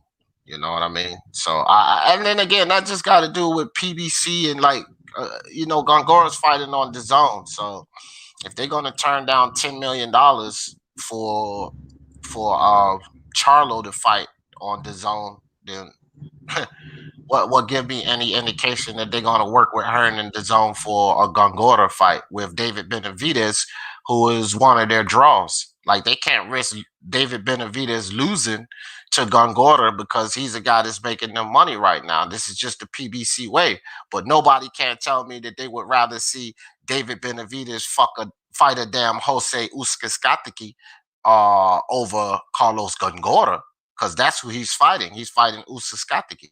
Well, I would have much rather see him fight Carlos Gongora, but blame that on the PBC. Blame that on the PBC. Hefe will go into puberty soon. Oh my God, Blues boxing. Nick Harmon said, "Is the card in Georgia or Florida, the zone card?" Oh, I don't have no idea where the venue is. I won't even start lying about that. Remy 22, what's good with your brother? What's good? Appreciate you with the super chat. He said, "Afternoon, fam. Carlos Gongora is the real deal." Yeah, Carlos Gongora proved himself when he stopped Alameda. He proved a lot in that fight. He proved that he could take a punch, weather the storm, go the distance because he stopped him late. So Carlos Gongora put up a good show, and he proved a lot about himself. I will say that he's ready to take on the top guys, the Caleb Plants, the BJSs, the David Benavidez's. I'm not sure if he wins, but he damn sure deserves a fight, and he's ready to take them on. And once he gets this IBO belt, it may not be recognized, but that's damn sure enough to say that you at least deserve a fight with one of those other guys. So, Gongora is a tough guy, man. He's damn sure solid. He took some vicious punches from Akhmedov, and he weathered the storm and knocked that dude out. So Gongora proved a lot. He's still got some defensive issues for sure, but he damn sure proved a lot in that fight. Tony Reviews, what's good with you, Tony? What's going on, D? So I've got Gongora over Pearson. Pearson, to me, looked like he could have been good, but I watched Walker beat his ass, and Walker, beat the hell out of him. He damn sure did. And Walker never panned out. He was at one point in time billed to be the next dude, and then he's not really going on to do much at all. So, yeah, I think Gongora starches him pretty easily. Outside of that, I don't know what else y'all are talking about. Just the fights this weekend. Regis, no, all of that action you heard was just Hefe and freaking MMA champ up here wanting to debate me, man. It's like they always want to take a shot at the Tiger. That's all that is. But whatever. But Regis Prograis, Ivan Redcatch. What do you think about that fight, Tony? Yeah, Prograis is gonna beat the living shit out of him. I was watching Tank was knocking his little pink-haired ass all around the fucking ring sparring with ease. And like it did. I knew he wasn't gonna last in 147. He was never gonna be a welterweight, and here he is coming back down just to get his ass whooped. This is a bad fight for him. A real bad fight.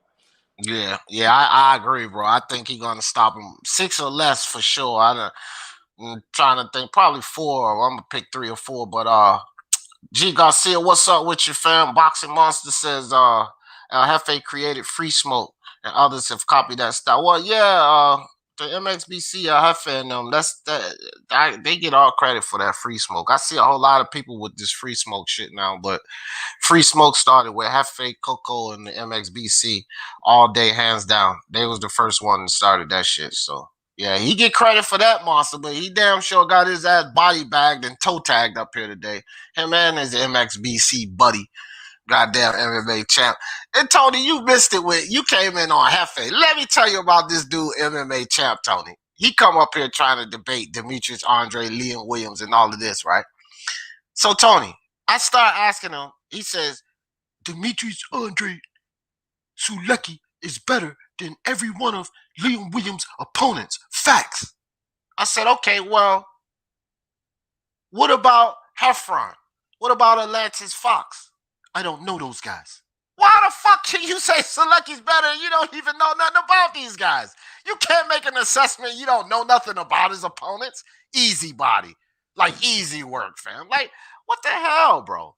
I mean, even you could argue, even what's his name? Was it Acor? Acor.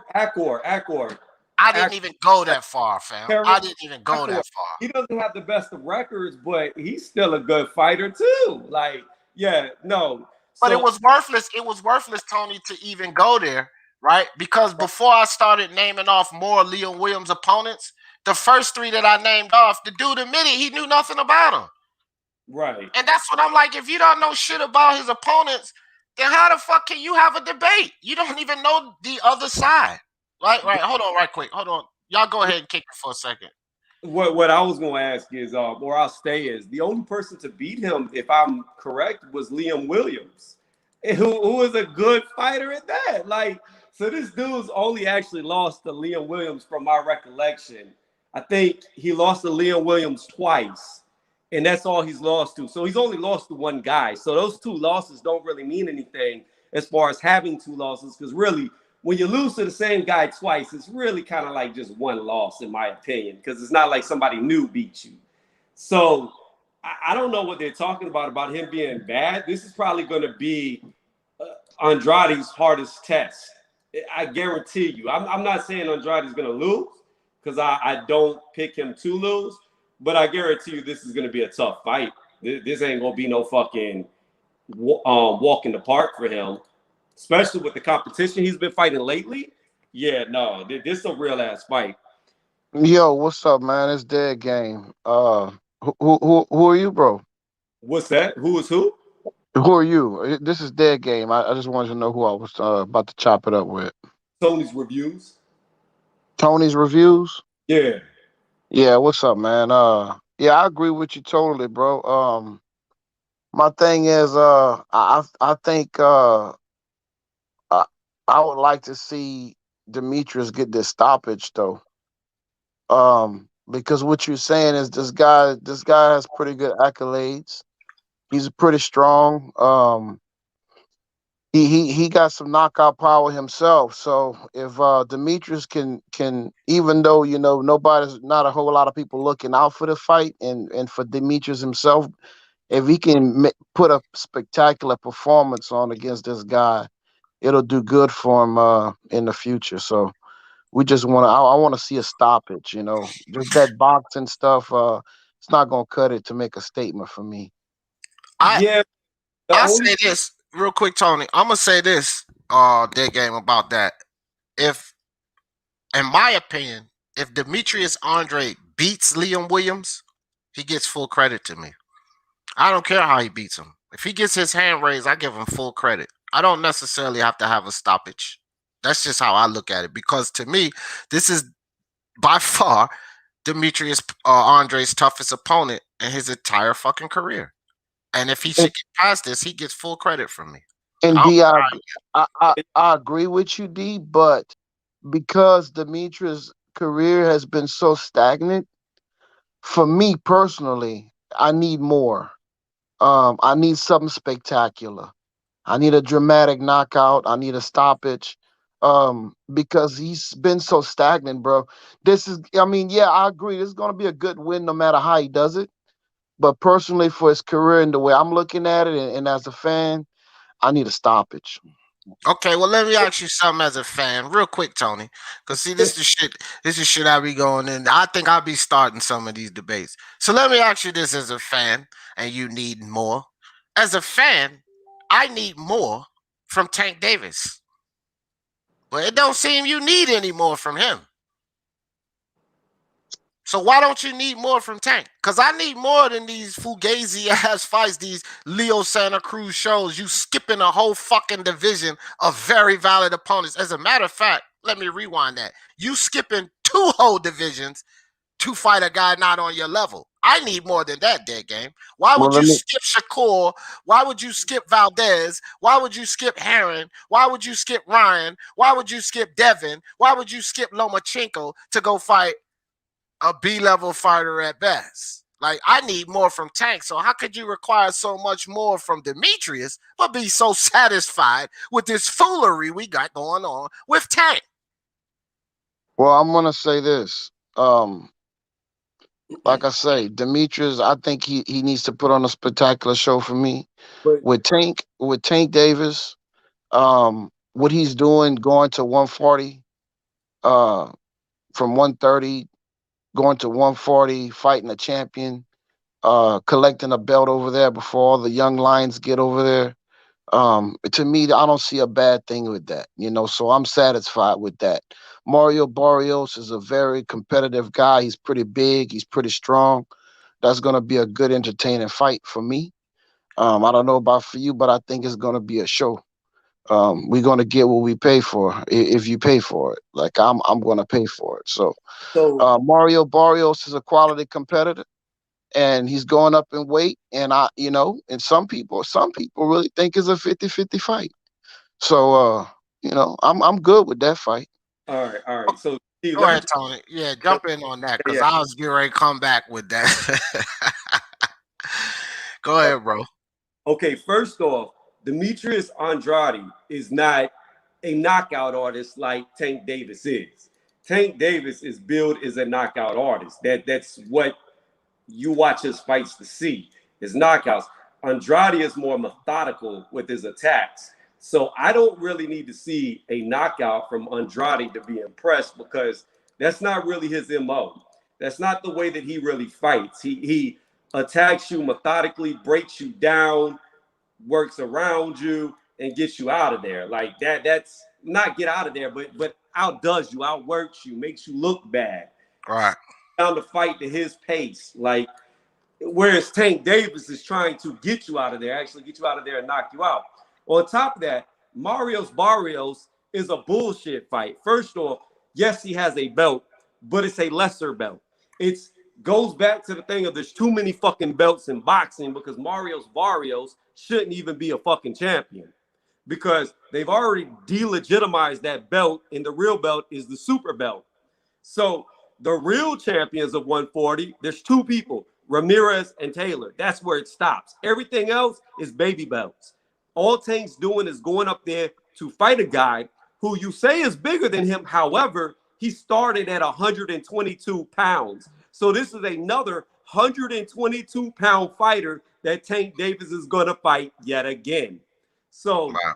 in my opinion, even though Marios Barrios has been fighting at a heavier weight class recently, he's a natural smaller guy than even Devin Haney, or Ryan Garcia, a Teofimo Lopez. He's naturally smaller because he started smaller. So Yeah.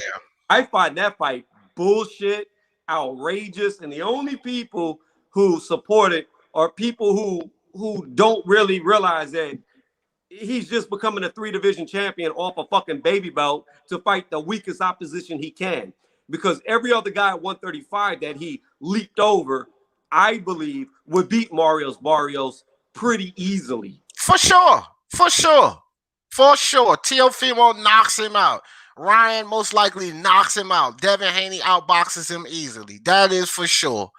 That's for sure. This is why this whole Tank shit is another show, and their game, just like he promoted and tried to boost up the last Leo Santa Cruz show, he's on board with Floyd again. He's going to stay on board. That's why I told these guys, don't tell me Floyd can't sell another bullshit show, because he's got all of these fans that's going to pump it, and he's going to keep selling all these bullshit shows because their game is not the only guy. I'm not calling you out, their game. Tank has a slew of fans, thousands of them, that's going to push this nonsense as it's fucking valid. The same way they pushed the Leo Santa Cruz shit like that was valid. Floyd has it made. Here's the thing. I don't care about Leo Santa Cruz because he had been undefeated for who knows how many fucking years, multi-divisional champion. So if Leo wanted to move up and test himself, Leo was qualified. Even though he was much smaller, even though most people picked him to get knocked out, he was still a qualified opponent. Marios Barrios isn't even qualified because at the end of the day, if it wasn't for the million fucking belts per sanctioning body, Marios Barrios wouldn't be a champion, and he wouldn't be there to give Tank Davis the opportunity to be a lower, lesser, weaker champion than the main two guys so he could claim he's won 3 divisions. When in all actuality, he won't. Even if he wins, in my opinion, he's not a 3 division champion unless he beats Ramirez or Taylor. or the winner out of them. Yeah.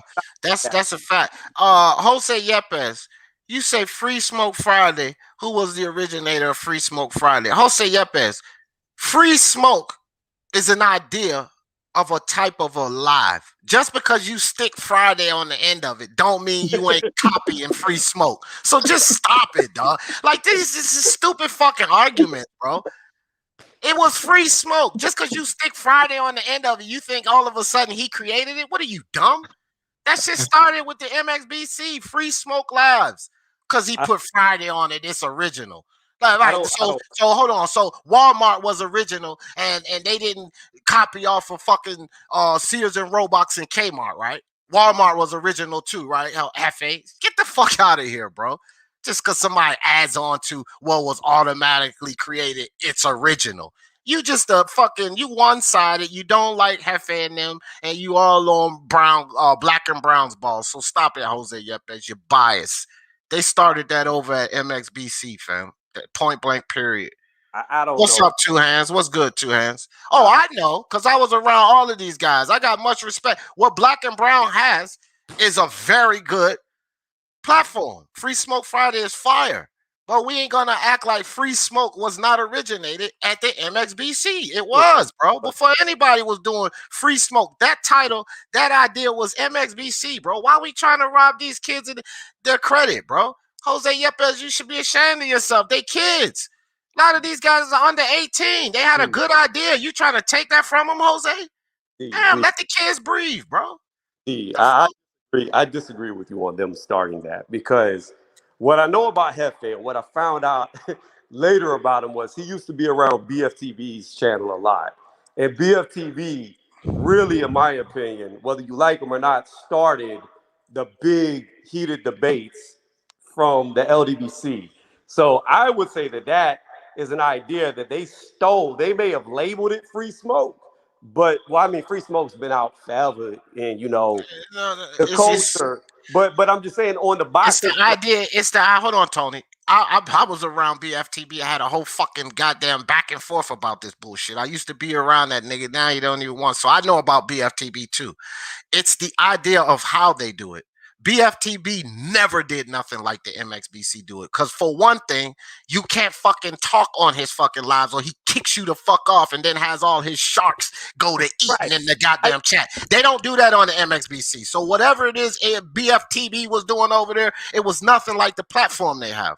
They created over there is an original style platform, and they called it Free Smoke. So whether you put Tuesday, Wednesday, Thursday, Friday, or Saturday at the end of that shit, come on, bro. Like, let's not steal with these kids. They created something, bro. Everybody trying to take credit away from them for that. That's some bullshit to me. Come on, give these dudes their respect, fam. I agree with the idea or the labeling or the way they go about it. They may have started that format. However, you cannot sit here and tell me that Hefe didn't steal that idea from being around BFTV before he was even doing shit like that. That's where he got it from. Nah, to tell you the truth, I will tell you that, because if you want to say he stole the idea, I would say more or less he stole it from me, because he was over here and I used to have something similar to a Free Smoke platform, and what I decided to do was turn things around because I didn't like how it was working. And then they started calling me corporate. Oh, now you turning corporate over on us. So what they did is they say, fuck that. We ain't gonna be like G. Jeffries. It's Free Smoke over here. This is where it all started. It had nothing to do with fucking BFTB, right? So if you want to say they stole it from anywhere, is they stole it from me, not BFTB. So you can take credit for it, but the bottom line I'm not. Well, no. I said if you want to say, I'm not saying they stole anything. I'm saying if you want to say they stole it, they stole it from here. Yeah, I'm saying if you want to go that way with it, then that's fine. If you want me to say they stole it from you because you're saying that you. No, I don't even care. I'm just saying I don't think they got it from BFTB. I'm not saying you think that. I'm not saying that you think that. I'm saying that if anything, I should be thinking that because you're saying that's pretty much how you pioneered it. Then they said you went corporate, so they started doing their own fucking thing, right? Right. And it's not even the same as the way I was doing it. They throw their own little tweaks on it and everything else. It's their own idea, fam. No. All I'm saying is it may be their own idea, but the whole debate and shit was borrowed. Like that's not. It's not Oh something. yeah, none of us created that, bro. I did. What's his name? Blood boxing. I was just on blood boxing. Blood boxing was on this before me, Hefe, Black Horseman, which he feel like he created it, and all of this. These guys was doing this shit long ago. As far as I know, from blood boxing, like 10, 11 years ago. So none of us, me, BFTB, or none of us created the flat platform to just kick back and debate. None of us did. No. I know you had that one dude too, Coach Carter. I know he said he goes way back too. Oh yeah, Coach K. Yeah, he does. He goes way back with those guys. He was way back with those guys. Mark Unrivaled was way back then with those guys, and they had platforms where everybody come up there and get their debates on, and they yelling at each other. So that ain't nothing new. Yeah, But I'm that's just saying what when I you was saying. label That's something, what I was saying. yeah, That's but and did any of them call it free smoke? So what nah. I'm saying is when you label something, right? When you put a name on it and you label something, come on, bro, that's yours. Because you put Friday behind it, that means that come on now. Come on, bro. That's all I'm saying. And it's no disrespect to you, Black and Brown. You my dude. But I'm just saying, like, they have free smoke in the quotations and everything. And people knew what free smoke was. What Black and Brown did was beautiful. He put it on one day. He actually conducts that much differently than they conduct their free smoke. He conducts his differently. So it's not even really the same thing. But the name Free Smoke Friday, it's a variation. It's like a runoff series of another sitcom. It's like a runoff of a sitcom, is what I it mean, is.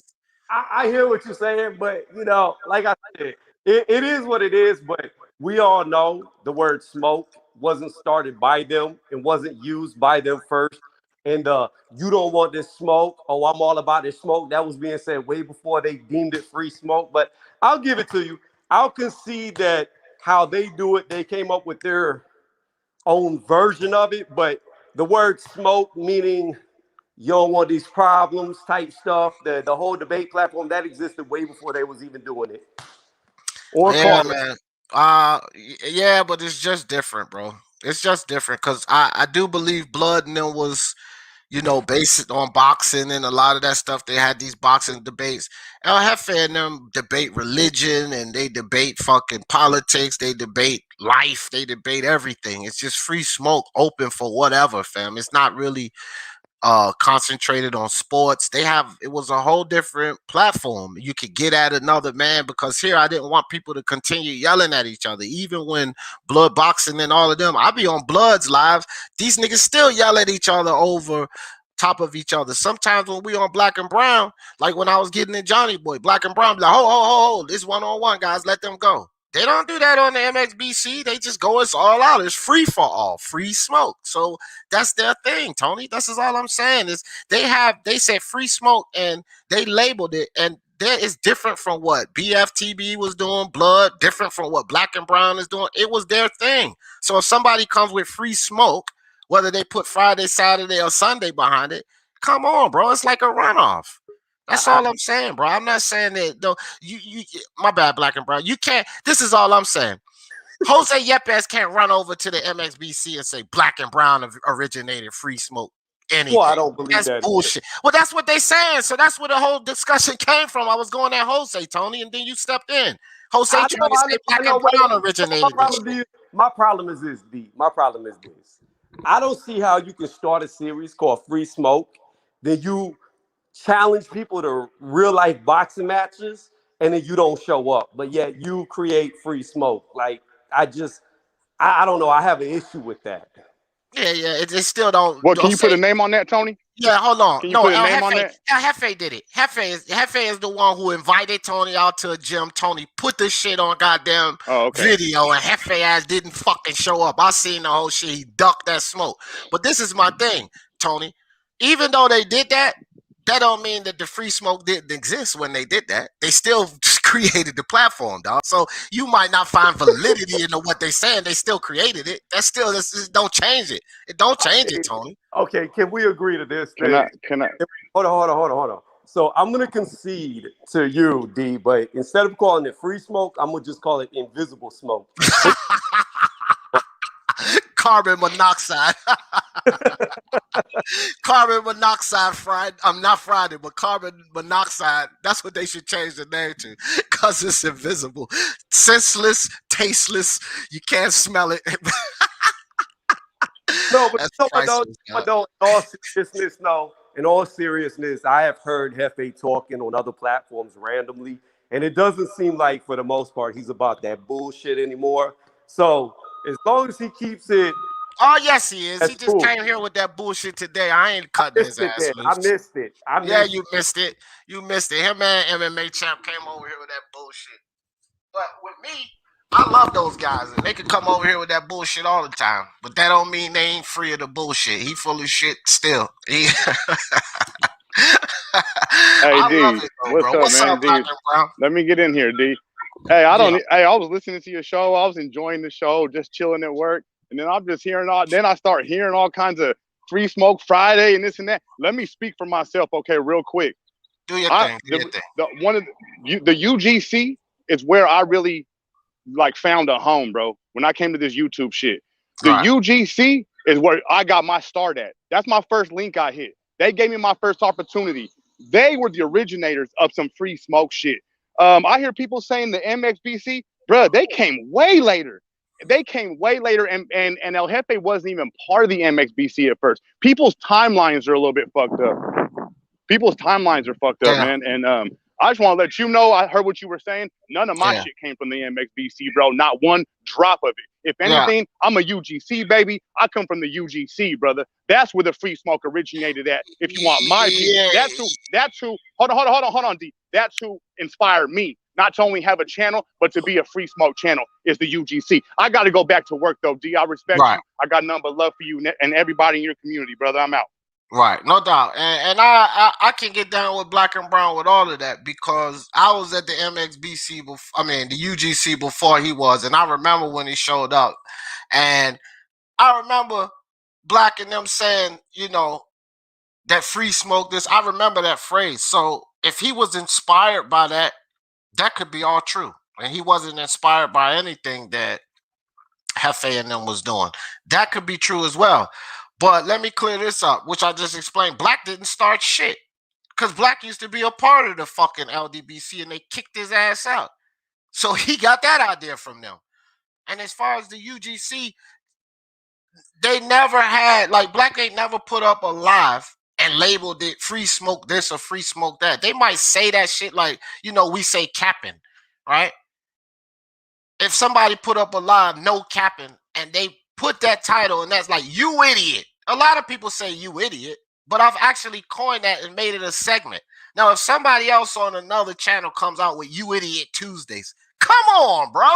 What does that mean to me? Like, I'm the one with this you idiot shit. All of us have said you idiot before. Plenty of people have said Free Smoke, but they labeled it. They labeled the live. They dedicated the live. They called it that. Black didn't do that. Nobody else did that. Just like I called that segment I do, you idiot. People say, hey, D, I can't wait till you come out with another you idiot segment. So it's known as you idiot.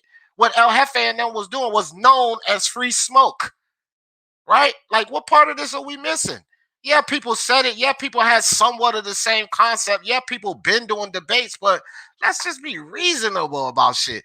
This is why, like, a lot of these so-called debates in the YTB are just silly fucking arguments, because people don't want to be reasonable about shit. No one ever labeled that. I've been around to so many different platforms. I ain't been on here forever, but I've been around the people's shit. I watched old videos. I went, I was here when Google Hangouts was around, and StreamYard came around. I don't give a fuck what no one say. I was the first one running around, the first one that I know of running around telling everybody about StreamYard. I got a credit. I got all these fucking different credits, because they give you a $25 credit when you get somebody else join the stream, y'all. Well, let me get some people. Let me put some shit out here. Black Horseman, I got a $25 credit for him. Motherfucking IOTBA, $25 credit.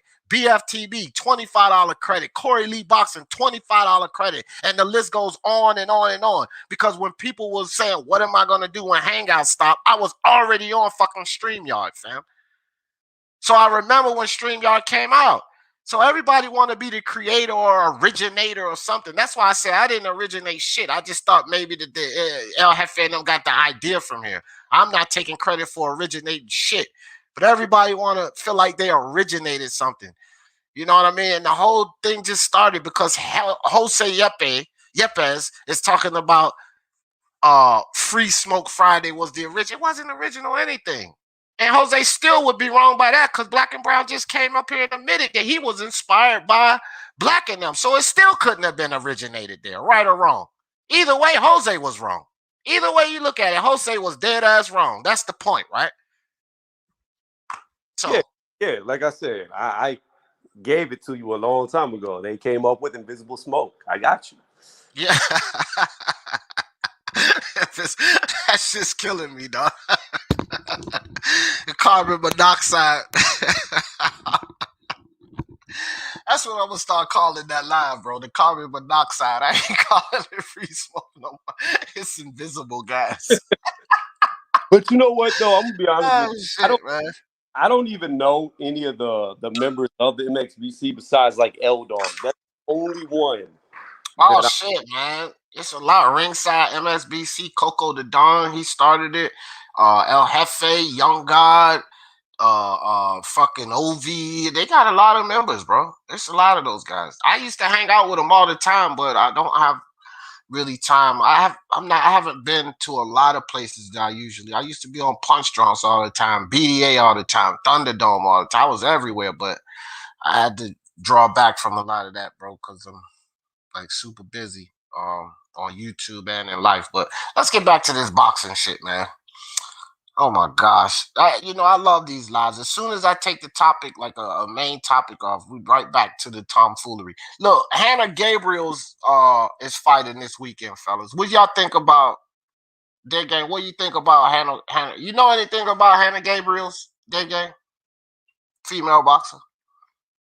It's really Yeah, pretty. I like Hannah, man. Hannah nice. In more ways than one. She look good as shit. But yeah, she fighting this weekend. She fighting Martha Gayton. What's your assessment on it? I'll give mine after you guys go. I mean, I would go with Hannah. I don't know nothing about the other chick. I can't sit here and act like I do, but just on what I know about her, she's a well accomplished fighter. Probably go to distance.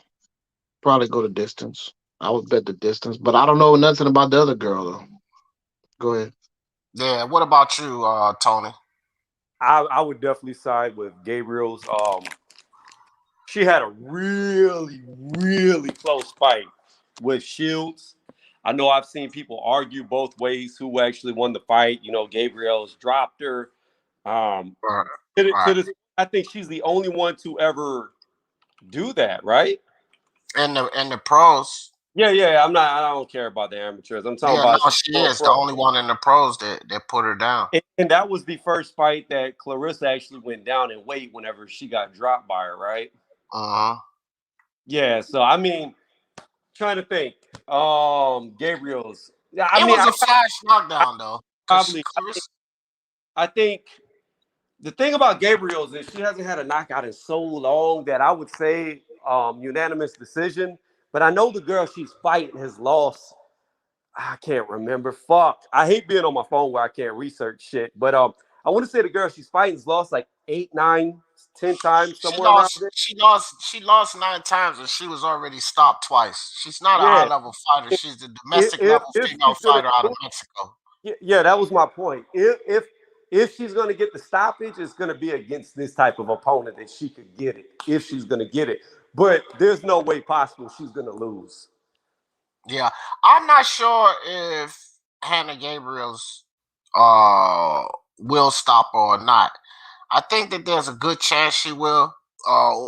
One of the stoppages with this girl Martha was from Jimenez, and we already know about Jimenez. This dude in the ring that was on all kind of testosterone in there with Franchon Cruz. That's the same Jimenez that stopped her, right? So how much can we hold against her on that one?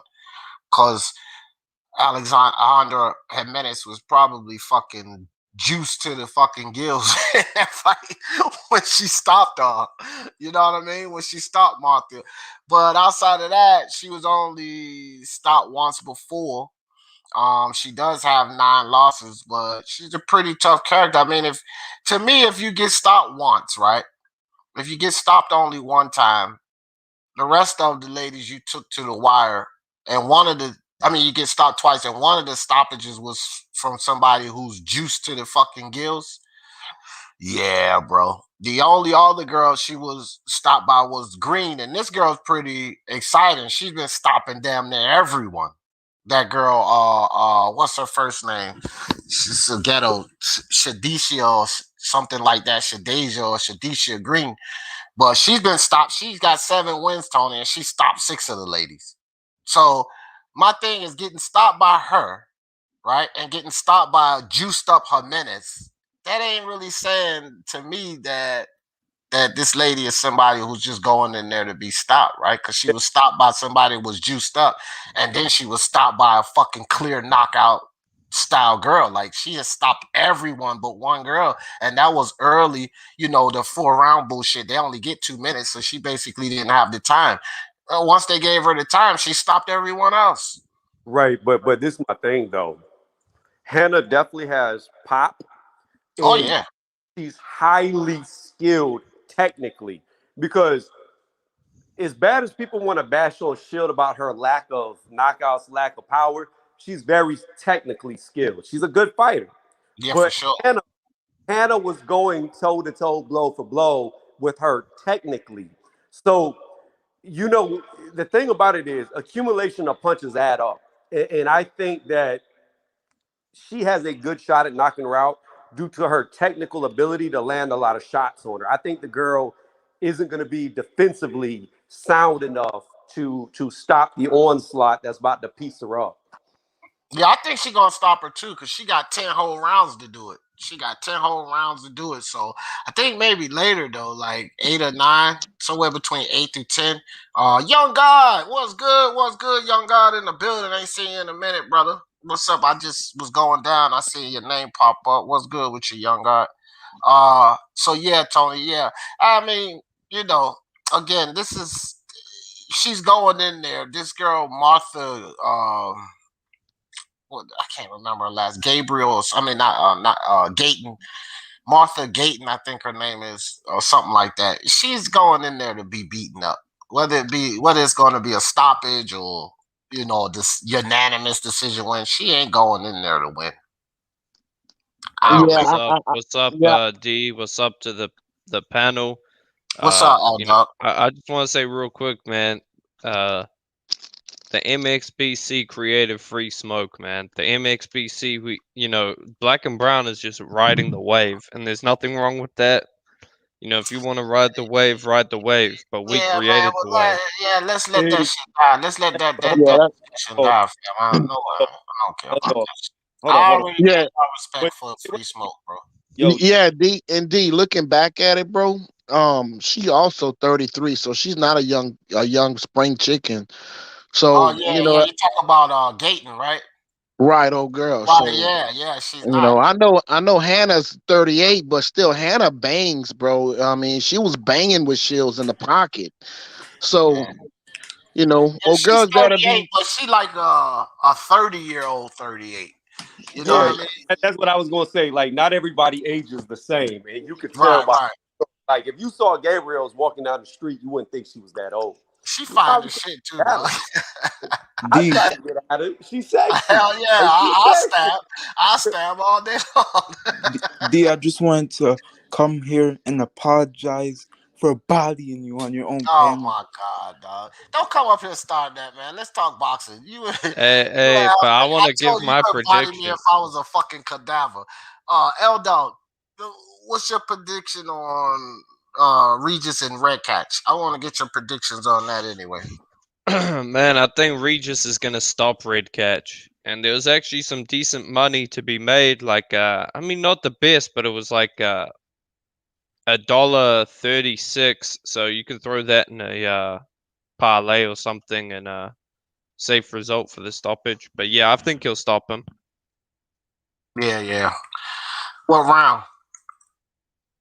I'm gonna say around 6 through 8. All right. What do you think, L Dog, about Tony Harrison and Brian Perella? That's a good fight, man. I think Tony Harrison will win on points. I've seen Brian Perella fight. I think I think he got knocked out by Abel Ramos. Yeah, he did. He got That stopped was by unlucky, man. That was in the fourth. unlucky. Well, it was not really unlucky. It was lack of concentration. He shouldn't have let Abel. I get what you're saying because like he was doing well in that fight, but dog, this is boxing. This is why you got to stay on your P's and Q's. He got caught slipping.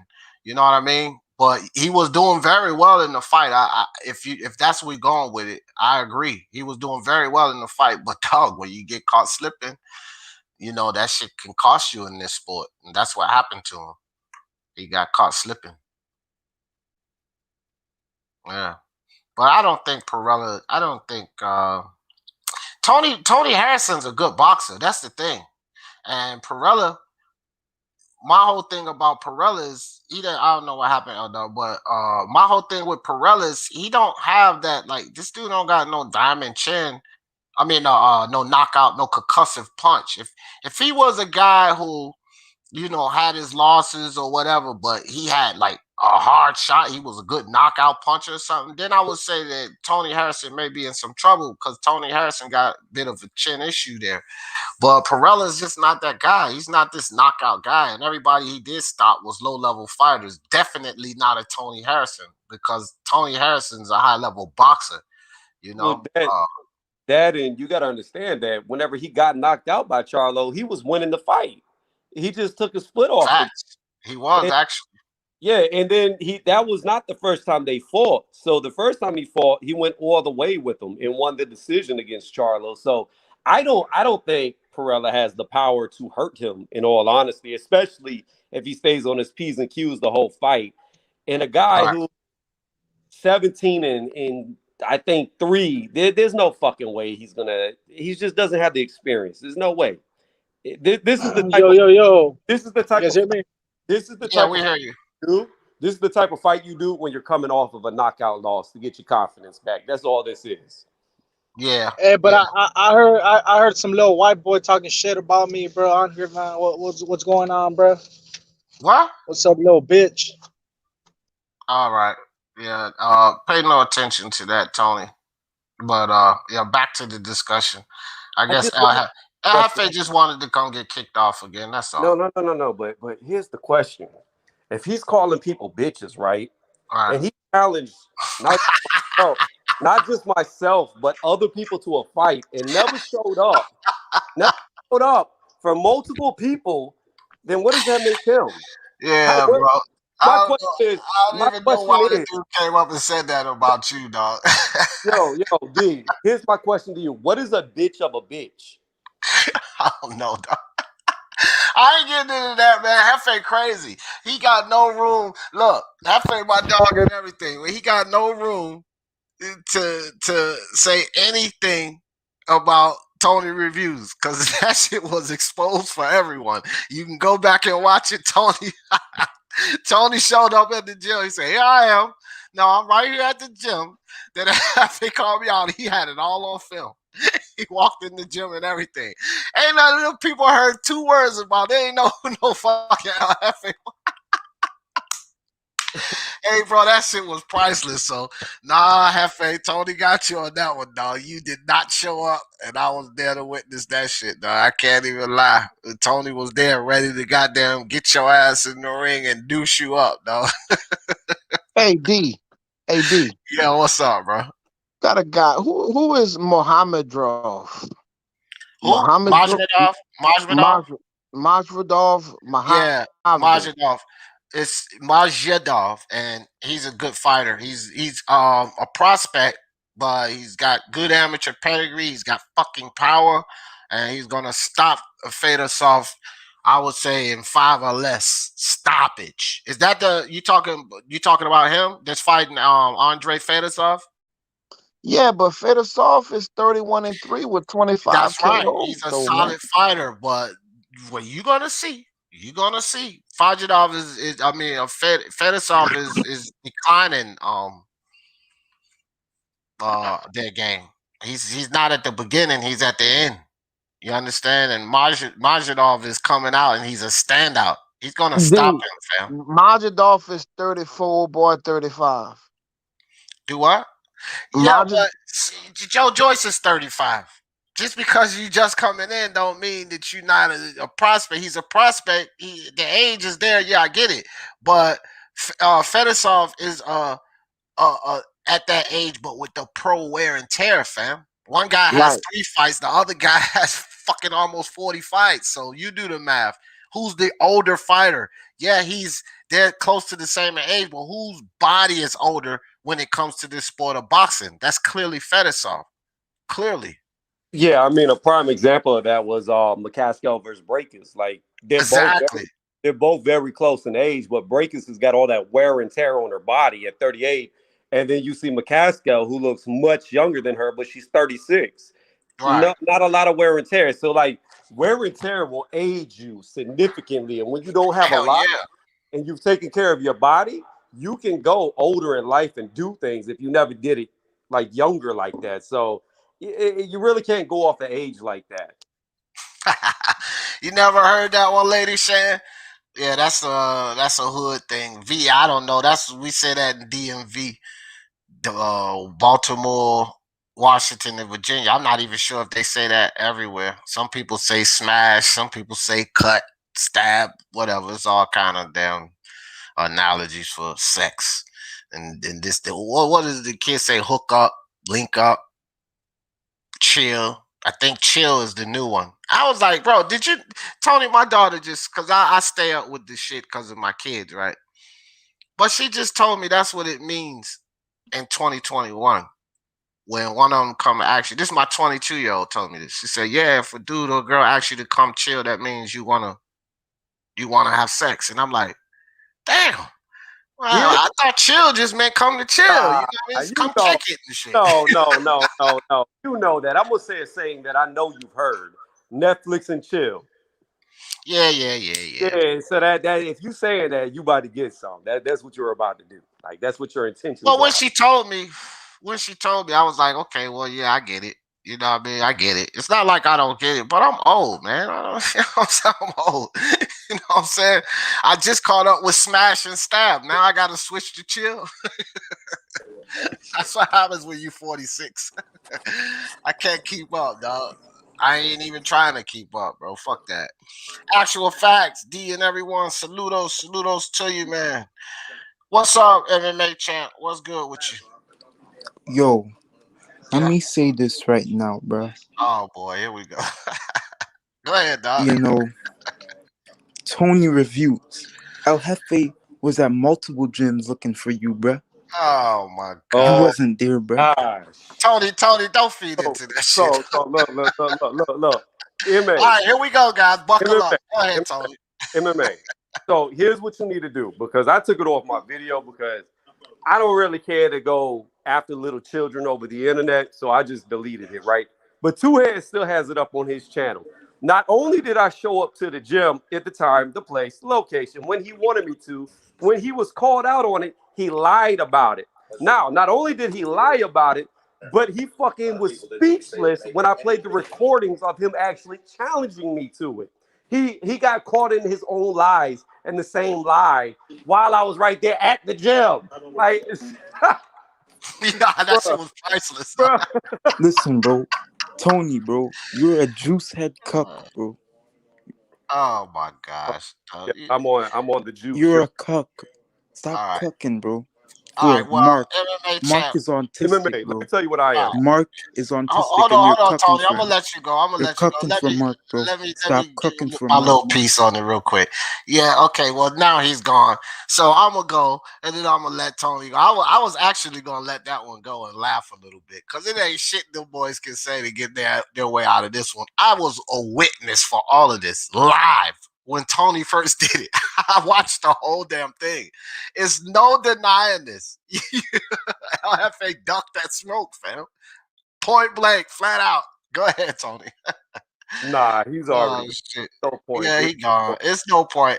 I point. just thought it was funny. That's why I let him talk It's this time. it comes back up to what we was talking about yesterday about people saying that professional fighters are scared, right? So the bottom line is this.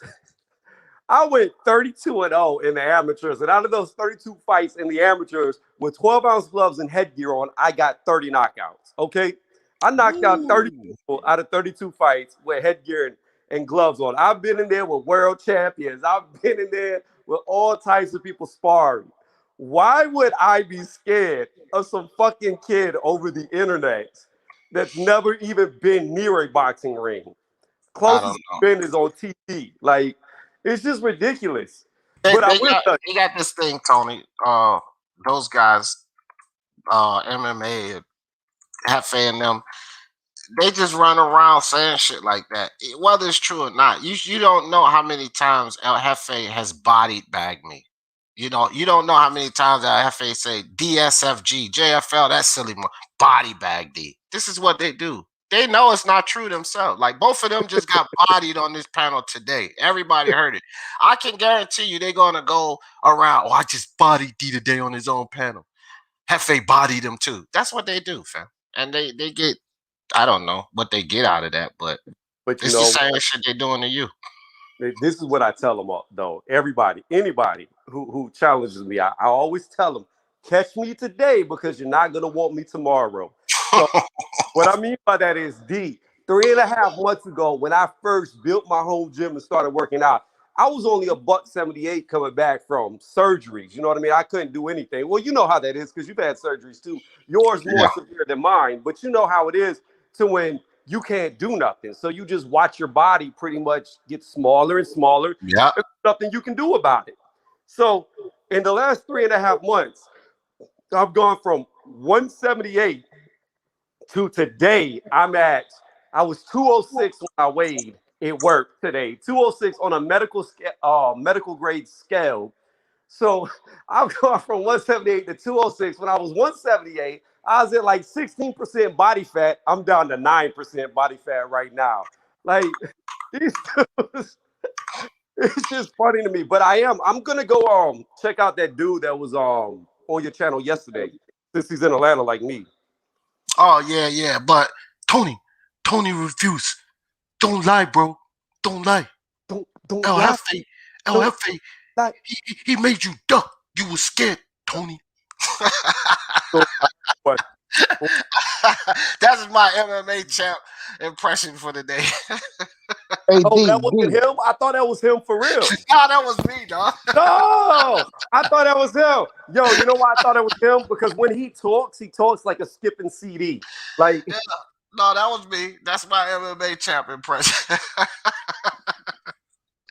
So D, you got your parlays picked out. No, dog. After I get off this live, bro, I think this live was absolutely fun, bro. I wanted to talk about. We actually did get some talks about the weekend and shit off. These fights. But no, I like having some of these discussions and like having a little Yo. fun sometimes. Just not every day, all the time, right? So we gotta switch it up. But every now and then, this shit is fun. What's up, Ball Hype? What's up, man? Hey, dude. I think I got bad news, man. News about the Boo Boo Andrade fight. What happened? What's the dude? Liam Williams? Ah, He's on that. He's on some weird energy, man. I don't know. Did you see him touching Boo Boo's hair? no, He went up to no. him and touched his hair, man. I don't know about you guys, but where I'm from, you can't just touch my head, touch my hair like that, bro. You You ever gotta been ask to me Europe? first. You ever been to Europe? No. All right. Well, look, I was in Europe when I was over in Germany. And I sometimes was you in would go. France. Okay. Well, when I was over in Germany, I went to Paris, France as well. Uh, this actually happened to me in different countries in Europe. Some people are not used to seeing certain hairstyles, and Texture. texture or dreadlocks. I had dreads way down past my ass at one point, and I've actually had people actually come and do that because they're really that intrigued. And I'm telling you, it's not common. And because of their culture, you know, my mom, you know, she was already over there for a little while before we got there. And because of their culture, I let them get away with that. Now, if it was an American that did that, and I don't give a damn what, it's not about their race. It's about the fact of being in this country.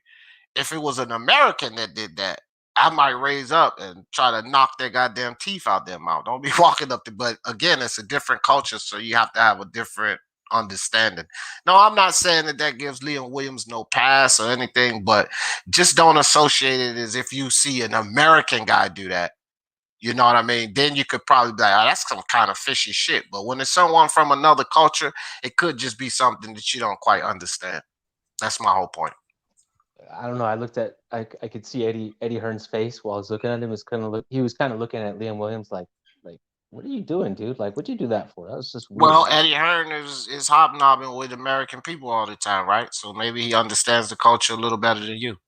I'm just saying that could be a reason. I'm not saying that is the reason, but we never know. For another man to reach over and Hey, touch your hair like. All right, what does that mean? Other men in different cultures kiss each other in the mouth. Would you kiss another man in the mouth? Hell no.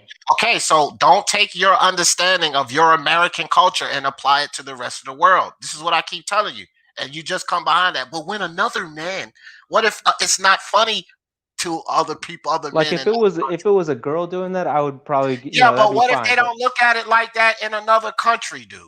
But watch, I'm gonna tell you. Hold on. Do you get that part, Bo Hype? Because that's your perspective on it. Because you're an American in this culture. What if in another culture it's not considered weird? Do you get that part, Bo Hype? I think Liam Williams was jealous. Do you get that part, Bo Hype? See, that's what. Yes, I do. Yeah, thank you, sir. Thank you. Go ahead, Dead Game. So I want to say this. Nah, I'm gonna tell you. Dominique Engel was in the corner, and I tell you what, old boy looked jacked up. Is what I see. Who looked jacked up? Old boy that's fighting Liam Williams. Yeah, Liam Williams looked jacked up. I didn't see the weigh-in yet, bro. I was setting up this live and working on some videos and stuff. Did you see the live, Tony? I mean, the weigh-in? Yeah, I saw. It's like 15 seconds. I saw the very end, but yeah. So pretty much what happened was what he's talking about is Andrade was like trying to get up in Williams' face, talking a lot of shit, and when he went to walk away, Williams laughed at him and like knocked his hair to the side, like kind of like slapped it to the side to fuck with him. It had one of y'all on y'all computer? Is one of y'all on y'all laptop? No, I'm on my cell phone. Oh, you on your laptop, Ball Hype? You want the link? I can drop the link. Yeah, put the link in the private chat. I'll pull it up so we can watch it. But yeah. So I'm telling you, D, like he slaps his hair to fuck with him. It's kind of like if you remember whenever Shannon Briggs was fucking with Klitschko and Klitschko like grabbed his goatee. Yeah.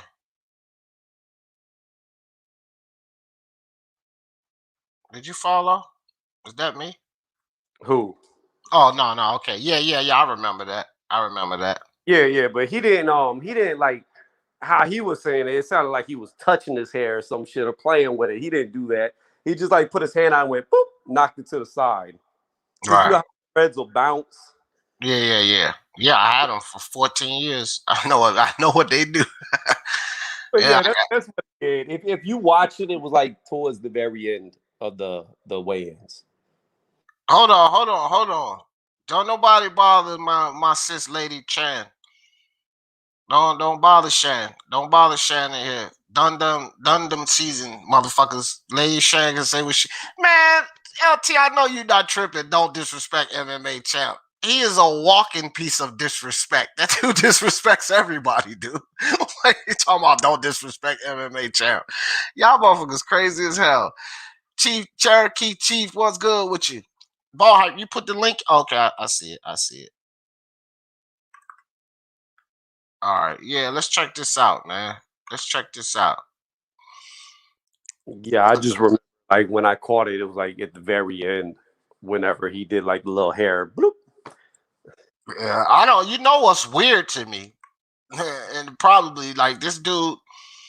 What was weird to me was when was he calling him a girl or something?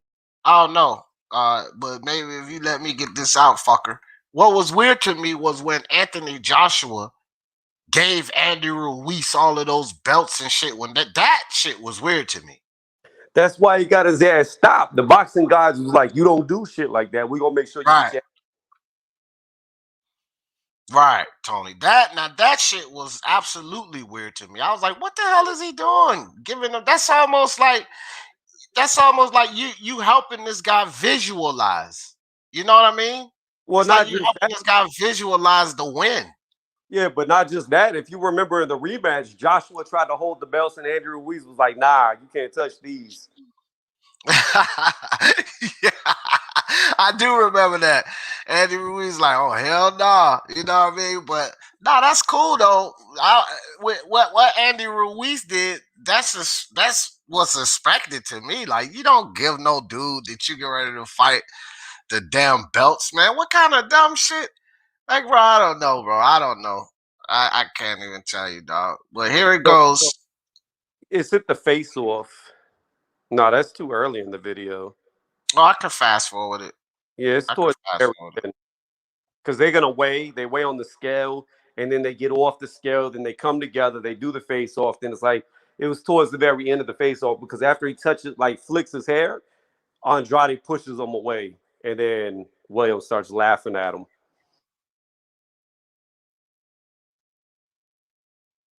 Yeah, look at them. They jaw jacking down.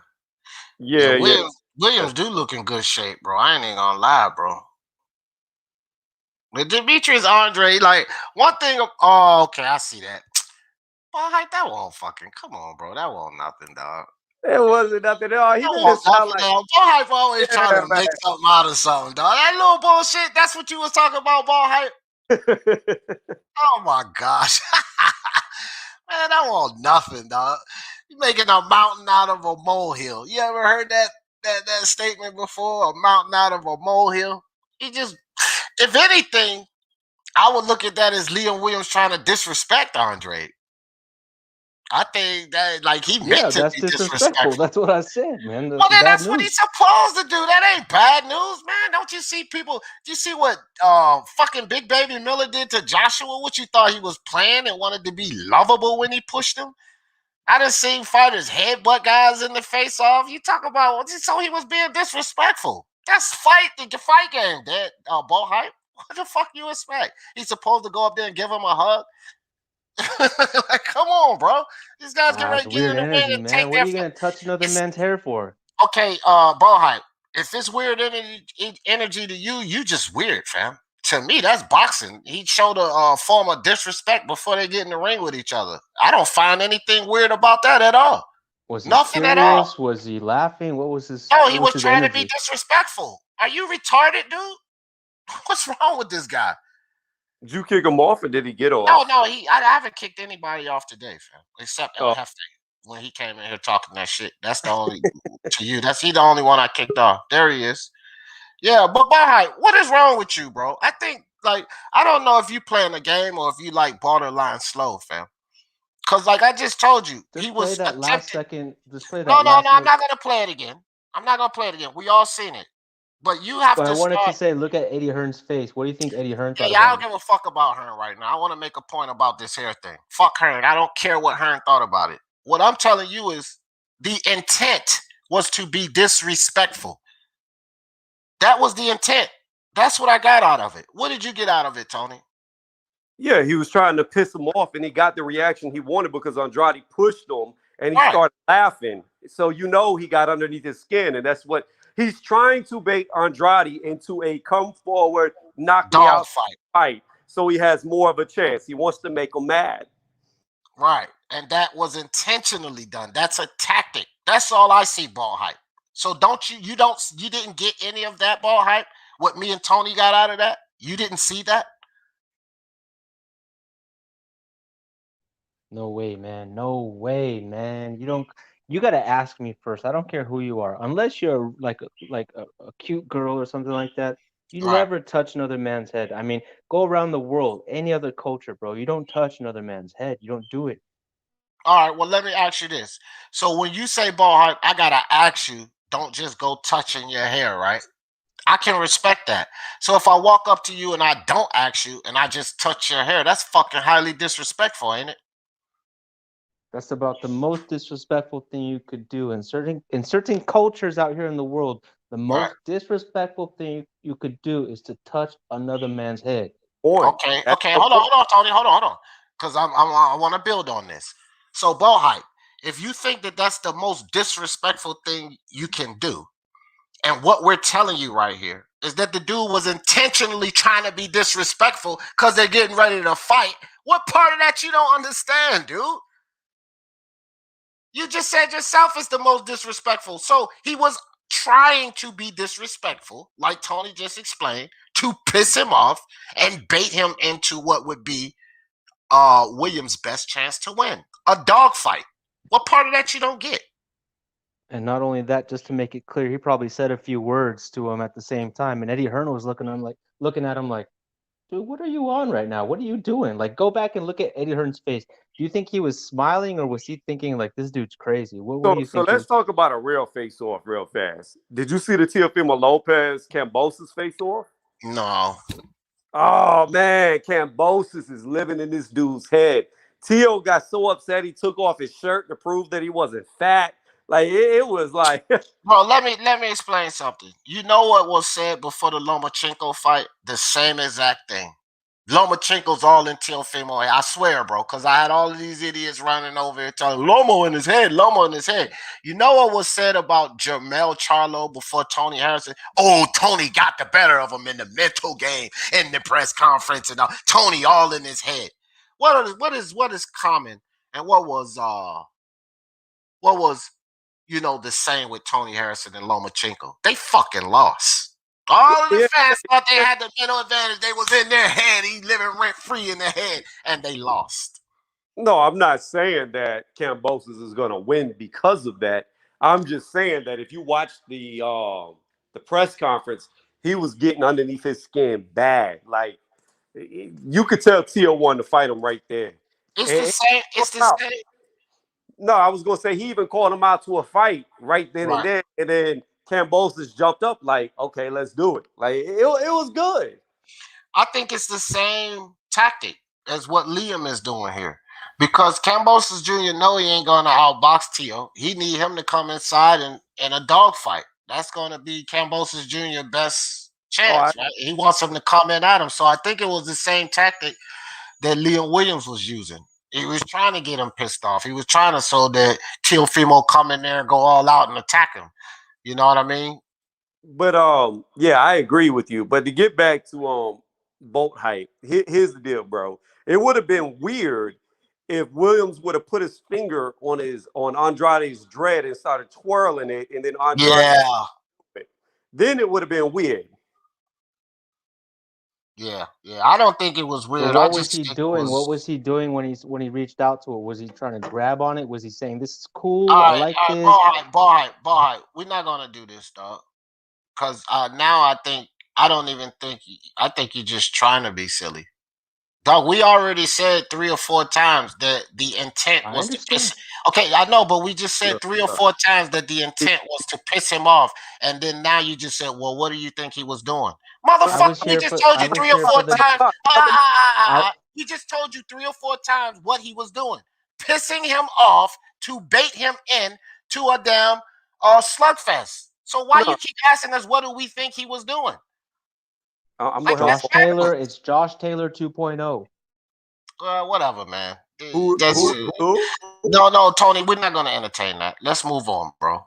Because now that's just something else stupid for him to, you're going to be a perfect candidate for these production shows that I'm bringing to the, because we're going to have lives and you're going to have the opportunity to run a show exactly how you want to run the show, Ball Hype. There's going to be opportunities for that. You'll be perfect. You'll be a perfect candidate to produce a show for Speak Your Mind Sports Talk because you just want to talk about some weird shit. I'm going to tell you what's weird, Ball Hype, the shit that you want to talk about. That's what's weird. The discussions you want to have. That shit is really weird to me because I don't get it half the time. What angles you at, where you coming from. I don't understand you half the time. Liam has a puncher's Mauler's chance. Yep, that about sums it up, Angel. Puncher's Mauler's chance. That about sums it up. Doo-doo by 7. All of you people picking Demetrius Andrade by knockout. I don't know what y'all smoking on. I'm gonna say that. I don't know what y'all smoking on. Only thing I could say is gassing, but 7 is too early. If you're picking Demetrius Andrade by stoppage, it should probably be in the late rounds. 7's too early. Liam will still have some juice left in him. He'll probably start getting tired after 8, and if he doesn't do some significant things to Andre by that time, I figure he'll lose. But 7th, 6th, 5th, Andrade, I can't see him knocking him out that early. It could happen. We all know this is boxing. It could happen. It could definitely happen, but again, like I was telling the guy from earlier, like that's not really Andrade's MO. His MO is to fight at his pace, slow it. Yeah, I mean, most of his fights look ugly. They're not beautiful fights, but guys can't do nothing with them, and that's why he wins. So if it's gonna be a knockout, it's gonna be later in the fight, way later. Yeah, that's what I'm saying. I agree with you 100. Like a late stop is 10 through 12. No time in before that. I mean, you look at Andre since what, 15, maybe 2015. Since 2015, the motherfucker went 12 rounds in every fight but one. He only got one fight since 2015. He didn't go 12 rounds in. Let me say that again to all of you people picking 6th, 7th, and 8th round stoppage. Since 2015, Demetrius Andrade only has one fight that he did not go 12 rounds in. He got a few stoppages in late in the 12th, but only one fight, and that was this fight with Luke Keeler, who is a C-level fighter. And that's for sure. Leon Williams ain't no damn C-level fighter. So, and since 2015, in the past 6 damn years, for all of you people that feel like Demetrius Andrade is going to come in there with this stopping power, understand this. Since 2015, Luke Keeler is the only guy that Demetrius Andrade has put away before the 12th round. He's the only guy that Demetrius Andrade didn't go full 12 rounds, that did not get into the 12th round. And even Luke Keeler, he stopped him in the 9th. So all of these people that are saying 7th round stoppage, man, that means y'all putting Luke Keeler over Leon Williams? Are you guys smoking drugs? Demetrius Andrade, he's not stopping this guy in no 6 and 7. Like, I don't see it, man. I just don't see it. And I think Leon Williams has a chance to pull off an upset, more or less getting stopped in 6 and 7. Yeah, true. It was supposed to be disrespectful. Yeah, that's what it was meant to be. Disrespectful. That's what he meant to be. Disrespectful. Ball hype is a weirdo. You see ball hype?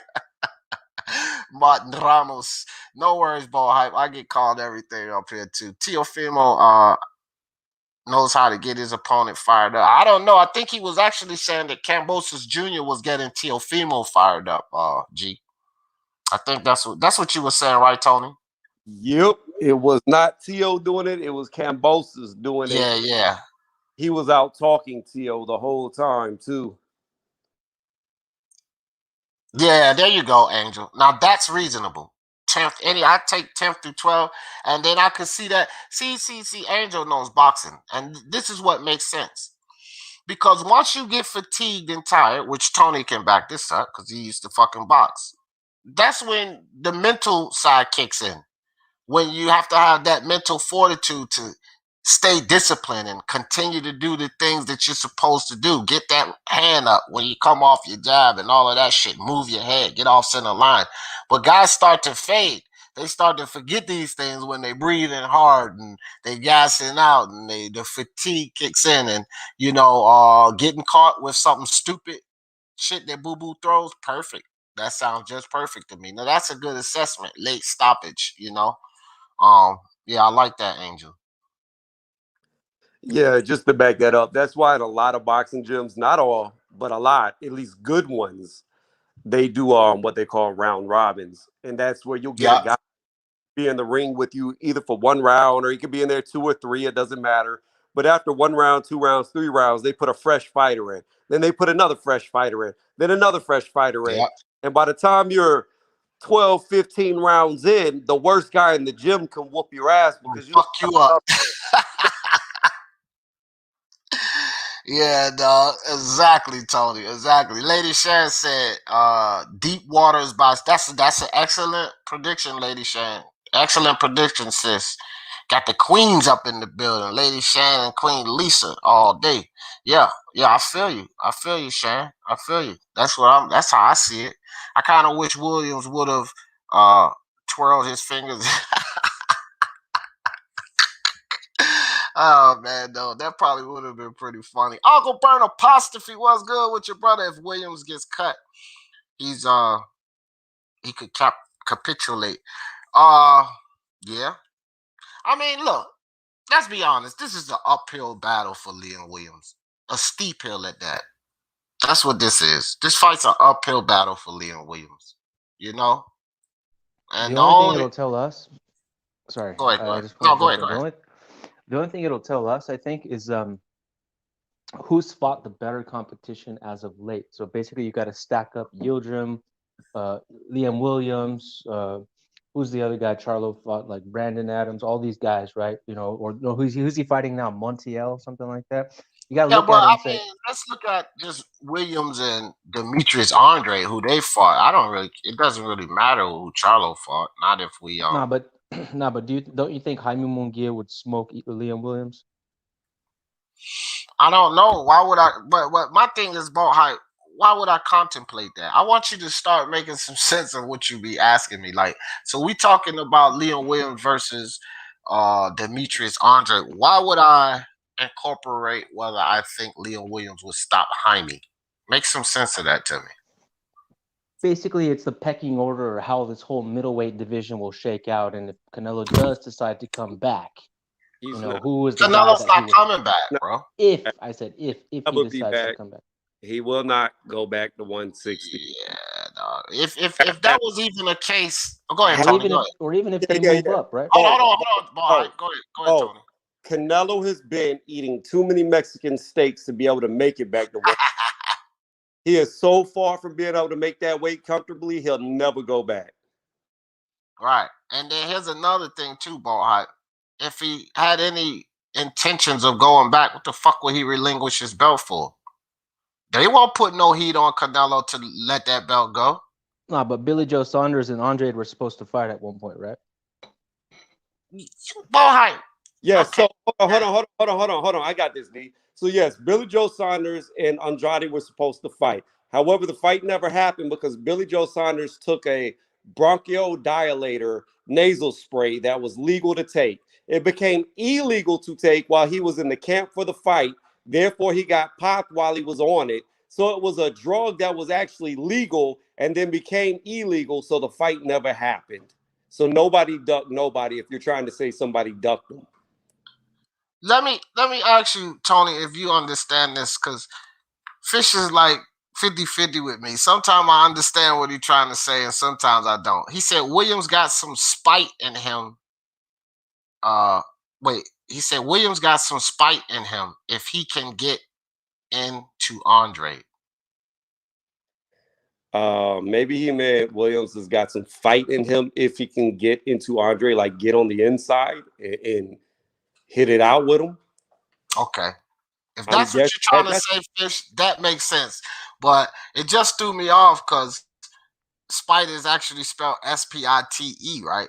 So if it was a misspelling, you know what I mean, you would at least see F, I-G-H. I don't know, bro. Well, these top guys really aren't fighting anyone except for Canelo and Billy Joe Saunders. So the only thing we could do is speculate to say, how good is Boo Boo? How good is Boo Boo really? Is he top 3? Is he top 5? Is he 1, 2? Like, where does he rank? How does he shake up against some of these other guys? So we have no choice because they don't fight each other. Well, look. Hold on. I think what he was trying to say is I think that's just a different lingo of where he lives. Because if you think about it, like spiteful, so it might mean like a lot of hate, which equates to aggression. Oh, okay. You see what I'm saying? Like, I'm having to do a whole fucking like one of them boards with all the pictures and take the red string and connect all the shit to make it work out. But that's how I see it. Spite leads to spiteful, leads to anger, leads to aggression, leads to I'll whoop your ass on the inside. Then he can get inside. Yeah, well, that makes sense. That's why I say help me make sense out of it, because sometimes I can't. Mando Solo said, I'm not smoking anything. Who is Liam Williams? That dude is another European guy. Well, Mando Solo, I'll ask you this. Who is Demetrius Andrade? He ain't nothing but an American guy. That's how I would put it to you. He ain't nothing but another American guy. Because who is he? Who is he for? Who is he beat? Y'all act like Demetrius Andrade resume is stellar over Liam Williams. Is so far above what Liam Williams. He ain't done shit either, Mando Solo. So if Liam Williams is just some European guy, then Andrade is just some American guy, right? He's just some American guy. So we just got some American guy fighting some European guy. What the hell is that supposed to mean? I think he's trying to say that Andrade is just facing another European opponent, not fighting any of these guys out here locally. Well, man, whatever, bro. That's why I don't like all of this separatist crap, or when people make these stereotypical assessments because of where a guy comes from. How many people made the stereotypical assessment about Nakatani and Teofimo, and then Nakatani gets in there and take Teofimo to 12 rounds? Oh, Teofimo was exposed because of some Japanese guy. That's only because they was discrediting Nakatani for what he is. That's all. It's the same shit with Liam. They just discrediting him and trying to say what? You know what's funny to me is that a lot of people outside of America, they say, oh, these Americans got their chip on the shoulder like they the best. But then when you make an assessment like this, then you're putting the American fighter on that pedestal as if he's the best, even though he ain't done shit. You see how fucking backwards that is? Because they get mad when these American fans have this arrogance and this ego with them as if Americans are above everyone. But you're automatically putting Liam Williams under Andrade just because he's European and just because Andrade is American. Now, which is it? Do you not want us to be so egotistical and arrogant? Or do you want to put him above just some European guy when you feel fit? Which one is it? Yeah, I mean, he's European, Yeah, but exactly. he's also British. He's also English. So he's coming It over doesn't here saying, matter. None of that matters. That's what I'm trying to get you to fucking get through your head, ball hype. Get those fucking ideas out of here. You talk over here. It don't fucking matter. Go ahead, Tony. Where are the best two heavyweights in the world from? UK. Where are most of the best fighters at 175 from? Ain't America. How about cruiserweight? Ain't America. How about the lower weight classes? Ain't fucking America. Like, let's keep it real. Liam Williams said, I rule you. You're my subject. I'm the king of England, and I'm going to touch your hair, Demetrius Andrade. Yeah, Bo, why are you so caught up on the hair touching? Do you want him to touch your hair? Did you get jealous? Yeah. I don't know why you so caught up on that. To me, all I seen was a disrespectful act leading into a fight where you want the guy to go to war with you. That's all I seen. Like I said, boy, I'm trying to make a narrative out of that shit. All I seen was a guy who's disrespecting his opponent because he's trying to bait him into a slugfest. That's all I seen that happen. Nothing more. Lady Shan says Cambosa's always full of chat. He's gonna lose. He's average. His Lee Selby win was unimpressive. Hey, Lady Shan, I am with you 110%. I was just saying that earlier. Since like this dude act like he beating world beaters. He had a decent fight with Liam Williams, but I mean Lee Selby, but he didn't dog walk Lee Selby in that ring. He didn't wash Lee Selby in that ring. So you talking about, man, please. Teofimo Lopez gonna knock this dude out, bro. Look. I want Cambosis to win. It's about time we get a Greek champion. I want to get a Greek champion take over. He's gonna do it for Sparta. Yeah, bro. You can want Cambosis to win all you want to. Bro, when you watch the press conference today, right? Cambosis had on some high heel Skechers. Oh my gosh. Yo, Hey, you bro, gotta see the them shit. shit's comfortable as shit though, bro. I tried a pair of them shits on. I was like, man, I want to see what everybody yakking about these sketches. Hey, them shits do feel comfortable as hell, dog. I can't even lie. They ugly as a motherfucker, but them shit's comfortable as hell, Tony. I'm not even lying, bro. I was like, damn, these do feel good. Them Bro, ugly you ass put shoes. them on, you gonna be my height. Bro, I did. That may be another reason it felt good to me because I'm only 5'6". They boosted me up a little bit. You like, oh man, so this Oh is what man, these are it's like to nice. be around 6 foot. Oh,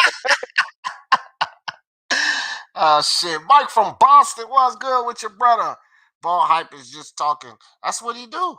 I mean, hey, I appreciate Ball Hype coming on here. He give me something to talk about. But Ball Hype gonna be a professional after he get away from this panel. He gonna have all the knowledge. If you all missed it today, ABA fights on. Yeah, bro. I'm subscribed to that channel. Y'all should go Look, subscribe to man, AIBA. I don't know a lot about Rastafarianism, but I don't think you're allowed to touch another man's head like that. I don't think that's allowed. It's not allowed. And what it is disrespectful. And when you want to disrespect somebody before a fight, there are many different ways to accomplish disrespect, Ball Hype. That was just one form of disrespect. Why you keep trying to put something into it? I don't get it, fam. I don't. I really don't get why you trying to put something into someone intentionally being disrespectful before a fight. This is something that we seen before you were born, Ball Hype. The guy across from him intentionally being disrespectful going into a fight. With you, it means something different. You're weird with this, bro. I don't know what look, your weird obsession is with this. Bolt Hype. If you want to see something that was weird, go watch Tyson Fury pick up Tom Schwartz and hold him. If that's what you want to see, go watch that. Will, see, Will, I don't know what's wrong with you people. I don't even know sometimes why y'all try to challenge certain comments that people. You said nasal spray was never legal in the U.S. Stop it, bro. You know what? WADA, USADA, and VADA, Will G. Bay, are doping agencies. Okay, the I on the end of it, the D means doping agencies, which that's what they all are. Okay, now WADA and USADA follows the regulations Will G Bay of WADA. So let me say this again so it doesn't get confusing. VADA and USADA base their rulings on the regulations, Will G Bay, of USADA. Okay, so USADA sets regulations, and that's what WADA and VADA base their system, their rulings on. Okay. When you sit up here and you say nasal spray was never legal in the US, what you need to say is nasal spray was never legal with WADA. Nasal spray was never legal with USADA, or it wasn't legal with VADA. If you had said that, you would have added some validity to it. So you stop it. You guys get up here and listen to what people on the panel say, whether it be me or Tony, and y'all just look for a way to debate that. What Tony said was facts, fam. I don't even know why you put this comment up to go after him, but what you're saying is, I don't know what you're saying. And you know what's funny about, so funny about it, D, is I specified what type of nasal spray, a You bronchial did. dilator, whereas he just said nasal spray. Motherfucker, you could go to the store right now and buy some saline spray for your fucking nose, and it's still a Yeah. nasal spray. So you don't know what the fuck you're talking about when it comes to medicine. Yeah. Yeah, I don't know, man. People just like to argue, bro. They just like to say, you wrong. You don't know what you're talking about. Big up D, panel and chat. Yeah, actual base quitting in the first Smith loss and reaction to a cut in his last fight, basically gunning hard for the knockout after.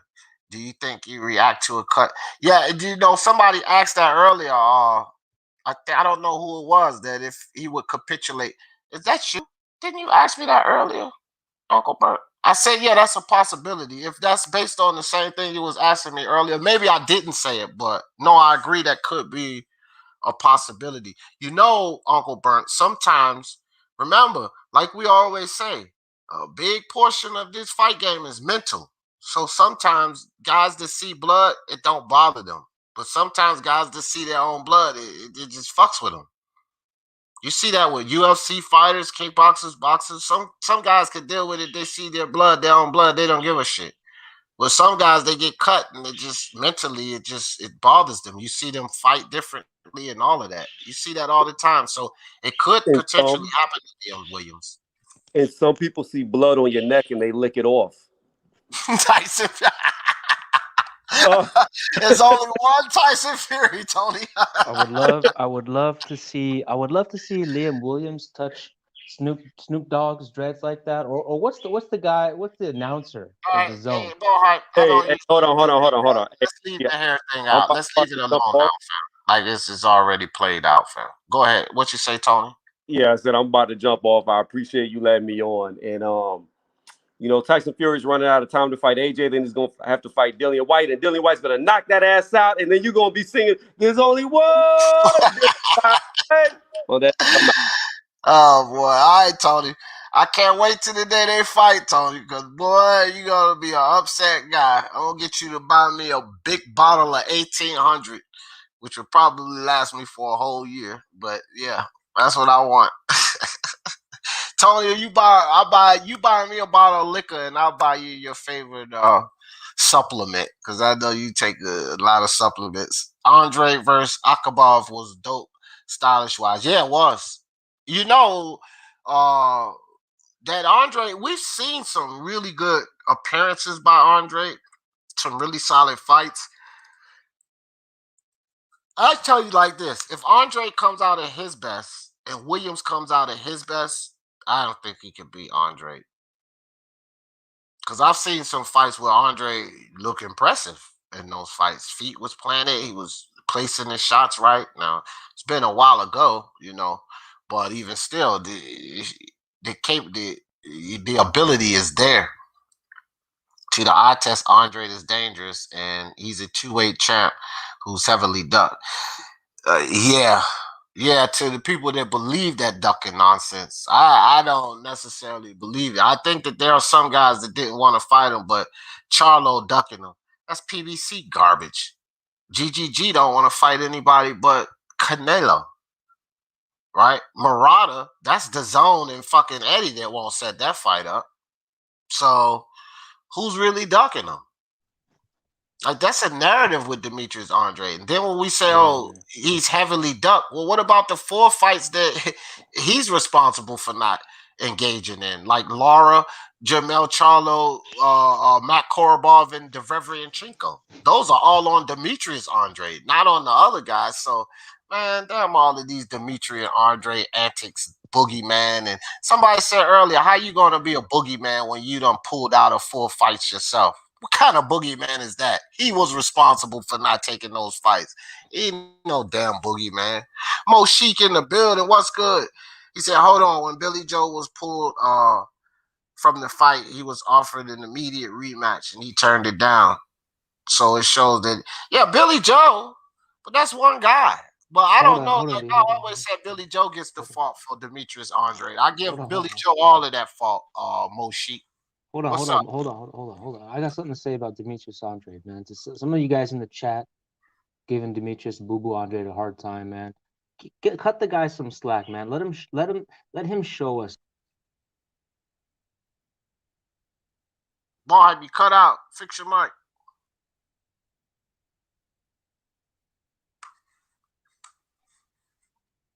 Boy, you on mute. Oh, right. You went out. You had cut out. You said, my bad. You stopped where you said show Demetrius Andre some respect, and then you cut out.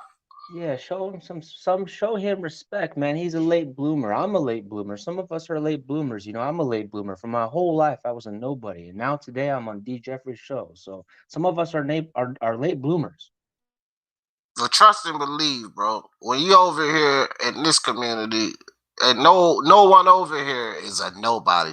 So it's not over here in this community. You always somebody, everybody's somebody over here. But Demetrius, man, let me tell you something. It's not about disrespect, bro. I forget about what people in the chat saying. I ain't comfortable or confident in Demetrius Andre. I don't look at him as no boogeyman. And he ain't fought anyone for me to respect him. He hasn't even defended his belt well at 160. Like, if he had, say, like Terrence Crawford, this is why I give Terrence Crawford the utmost respect, because Terrence Crawford has done things at prior weight classes. He's proven himself. He's fought guys. He's went undisputed. Demetrius Andrade didn't do shit ball hype in the last weight class he was in. He didn't do anything. He got the WBO belt that he holds ball hype. He got that belt the same way in both weight classes. He never got his hand raised for that WBA belt ball hype and heard this and knew, because he never beat a champion for that WBO belt ball hype. Not at 154, not at 160. He got both of those belts in vacant title fights ball hype. And not at 154 nor 160, getting the belt in vacant title fights, did he ever defend it well. These are at two different weight classes. So had Demetrius Andrade proven himself and done big things at 154, and then he comes up to 160, and he's having all of these difficulties with Hearn, and then we can kind of say, well, he's getting the raw end of the deal. But because this same foolery is the same foolery we've seen at 154, I can't give him any benefit of the doubt. To me, he's about foolery, because all he's showing me is foolery in two different weight classes. Pure foolery. He's a late bloomer, man. He's like a homeschooled kid. You know how they're always a little off, but they're still cool. They probably He shouldn't be boxing then. I'm sorry, Bo. No. I'm gonna tell you why I say that. He could keep boxing for another 10 years. This guy could be. No. Hold on now. Hold on. You're talking crazy now, because in 10 years he will be 43 fucking years old. So and he'll be the same guy. He'll be the exact same boo-boo. Bo hype. Don't crack. Don't crack. Bo hype. Stay on mute for a second. You're going into the realm of idiocy again. Okay? That's what you're doing. He will be 43. This is a young man's sport. Here's another thing. A late bloomer would be you coming around before your fucking prime. He's past his prime, Bo hype. He's never been a bigger star than he is today, man. Bo hype. He is past his prime. Say it with me. He's 30 years old, past his prime. So if you're a late bloomer, you would bloom late prior to your prime. 26 years old, 27 years old. You don't wait till you go through and pass your prime and then talk that late bloomer shit. Again, you're talking foolishness, and you're about to go down into this black hole of ridiculousness. So just stop while you're ahead, fam. He is not a late bloomer. He is a worthless waste of space. He's 33 years old, and his career is coming to an end, not beginning. You always tell me I'm a kid because I'm 30-something years old. You always say I still have a lot of living to do. Look at Joe Rogan, man. He signed a $100 million deal in his 50s. Look at Howard Stern. He signed a $1 billion deal in his 50s. Some of these guys are late bloomers, man. They have the back half of their career to really shine, and I think that's what's happening with Boo Boo Andre. This guy could fight for another 10 more years. He doesn't get hit. Okay, well, let me break it down again. If you want to be silly, Bo hype, when it comes to athletics, right? When you're competing in athletics, it has nothing to do with sitting down at a fucking desk talking on a podcast. You're comparing ages to a guy who is an athlete fighting in combat sport to somebody sitting down talking on a podcast. When you're 33 or 43 in athletics, any athletics, basketball, football, you're fucking considered an old man in sports, Bo hype. It's not like a regular 33-year-old. In athletics, that is considered old age. You do your sport unless you're fucking playing golf. You know what I'm saying? Bro, some of these baseball players be playing into their 40s. Stop it. Go on mute till I'm finished talking. Okay? Don't give me no one out, no anomaly. Ricky Henderson. Okay, I'm going to just put you backstage until I finish because you don't get it. Don't give me anomalies, okay? We're looking for commonality, something that's common. An anomaly would be Joe Joyce doing this well, 35-year-old prospect. That's called an anomaly, Bolt hype. You don't assess the common off of anomalies. So you can give me these obscure names about who did it late, but that's obscurity. That's not something that commonly happens. In athletics, you're old at this age. And Demetrius Andrade did not just start Ball Hype. He's been involved. As a matter of fact, 29 fights in. Okay? It's no late blooming here, fam. Why are you making excuses for Demetrius Andrade? That's the real question. Why are you making excuses? It's no late blooming. It's a waste of space. Bro, Bernard Hopkins is in his 40s still boxing. Some of these guys are in their 40s and 50s doing exhibition. This guy's only 33, man. He's still got another 20 more years of What did doing Bernard interesting stuff. Hopkins do prior to that? Prior to getting to those ages, and once again, you're talking about an anomaly. That's why sometimes I think you're borderline retarded, because I just broke all of that down. You can't take somebody that's rare. What Bernard Hopkins did was rare. That's like finding a big diamond when there's a bunch of little diamonds around. You digging in that cage and you find the big one. They're not finding big diamonds everywhere, Ball Hype. So what Bernard Hopkins did, you do the research. That is rare what Bernard Hopkins did. So you don't compare somebody who's a rarity to the common man. What commonly happens. That's an anomaly, dude. Don't you get that? You can't use Bernard Hopkins. Because listen up so you can learn something. You cannot use Bernard Hopkins in this because most of the fighters hasn't done what Bernard Hopkins has done. Don't you get that? That's not common what Bernard did. So you can't use him. This guy gets hit way less than Triple G, and Triple G's damn near 40, and he's still in the game, still at the top of the game, still holding the belt, still holding the strap, Wrong. still holding it down. No, wrong. Now you're just dead ass wrong.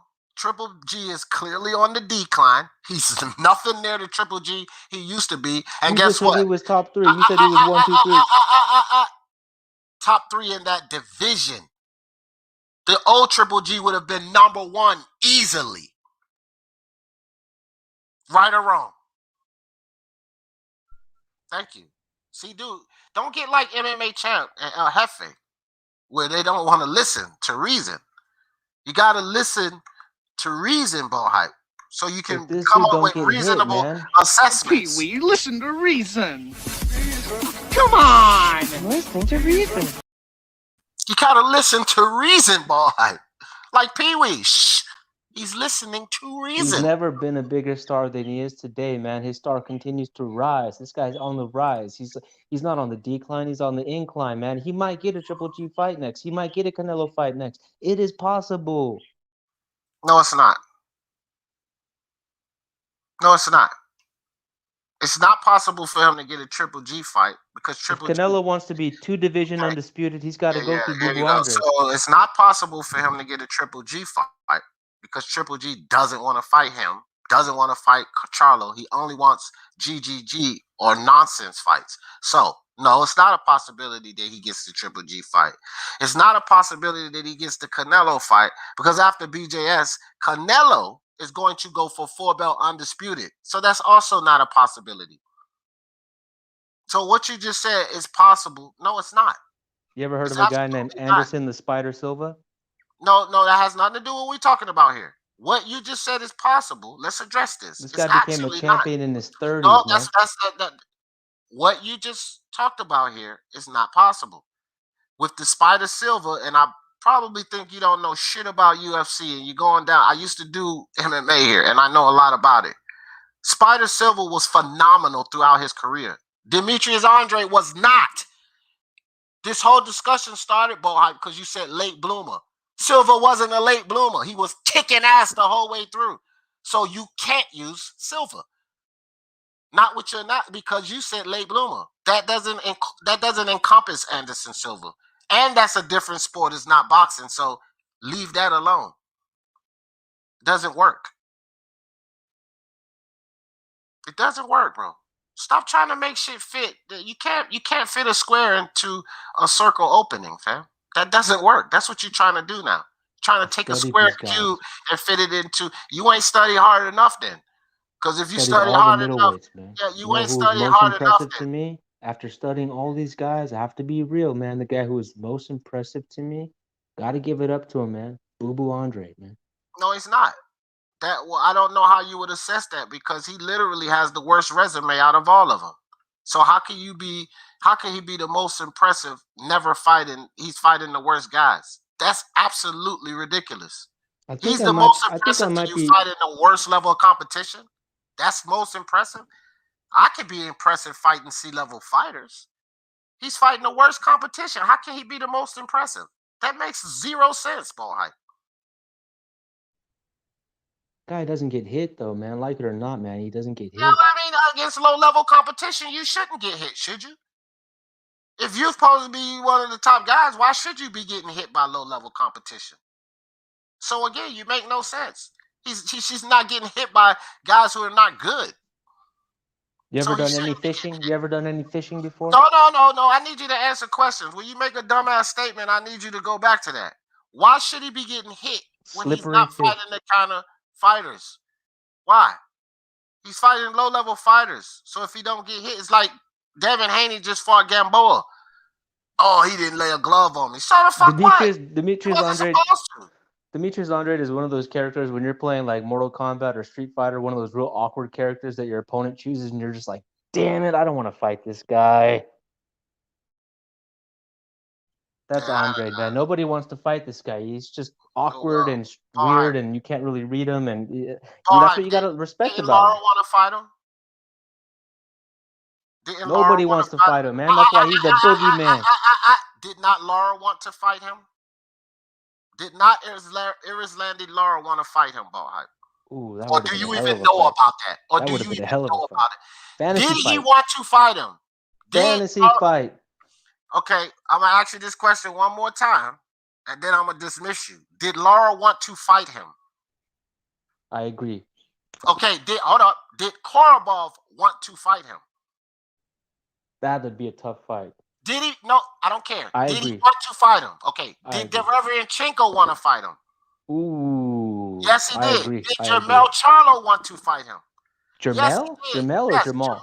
No, Jermel at 154. Jermel Charlo wanted to fight him, but because Demetrius Andrade was locked into a Rock Nation contract with Jay-Z, they convinced him to turn down the fight because of money. Then he ended up having to sue Rock Nation. But the fact is, Jermel Charlo wanted to fight him, and Demetrius Andrade and his side pulled out of the fight for whatever reason. So when you sit up here and tell me nobody wants to fight him, and I just gave you 4 guys who clearly wanted to fight him, you cannot say nobody wants to fight him.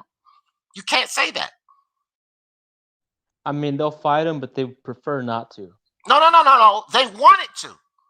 And he is the reason the fights didn't happen.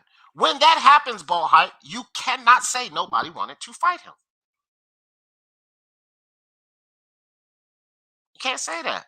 Dog, stop going around spitting out shit you hear from people, bro. Don't be that guy. Don't be that guy. Do the research. Just because a lot of these Demetrius Andrade fanboys run around and say, he the boogeyman, nobody want to fight him. Do your research first and find out if that's true. The truth is, nobody's afraid of Demetrius Andrade. Jamal Charlo would like to fight him, but Al Heyman don't want to do business with the PBC. I mean, with the DAZN. That's the truth. Jamal ain't scared to fight Demetrius Andrade. I think he'll beat him. But if Al says no, then the answer is no. And Al said no, so they turned it down. No, Billy's ducking. No, Billy ducked him. Billy ducked him. Fuck that. Billy messed around because somebody mentioned that earlier. Forget about the nasal spray, whether it was illegal or not. He couldn't make the fight. Billy Joe Saunders actually became Demetrius Andrade's mandatory on a later date and didn't take that. So we can clearly say that Billy Joe Saunders ducked him. That I can accept, but that's one fighter. That's not everybody not wanting to fight him. That's just one guy. Did Jaime Munguia duck him? Jaime Munguia was never offered the opportunity. Ask Eddie Hearn and DAZN why they're not even trying to make that fight. And I've not known that kid to be willing to duck any smoke. He was just ready to go fight GGG. What the fuck would he duck Andrade for? That's the thing. Ain't nobody ducking Andrade, man. Don't believe the hype. Don't fall into that. Ain't nobody ducking Andrade.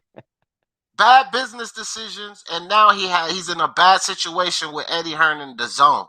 That's what's going on with Andrade. And Demetrius Andrade. Because another one for you, Ball Hype. if everybody's so-called ducking you, then Andre had the opportunity to force Billy Joe Saunders' hand and Canelo hand.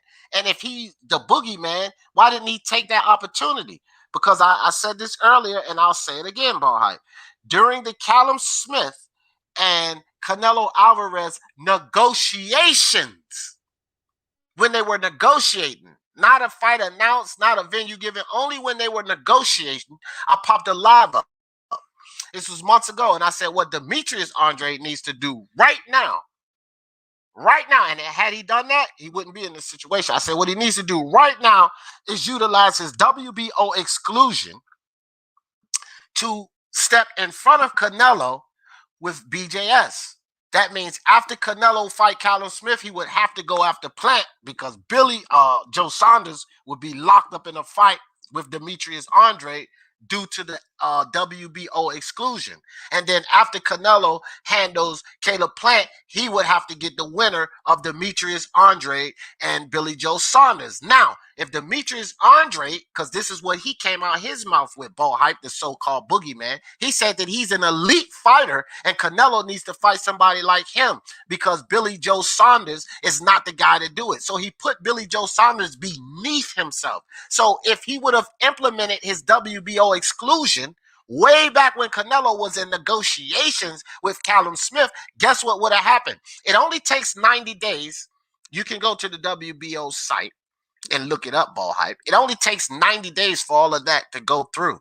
Then he would have been in a fight with Billy Joe Saunders. And if Billy Joe Saunders dicked around this time, he would have been stripped of the belt. Then the WBO would have put Demetrius Andrade in a fight for the vacant title once again. That's if Billy Joe would have ducked that fight. Then he would have been the super champion. And if Canelo's going to clean out 168, who would he have had to fight at that point, Ball Hype?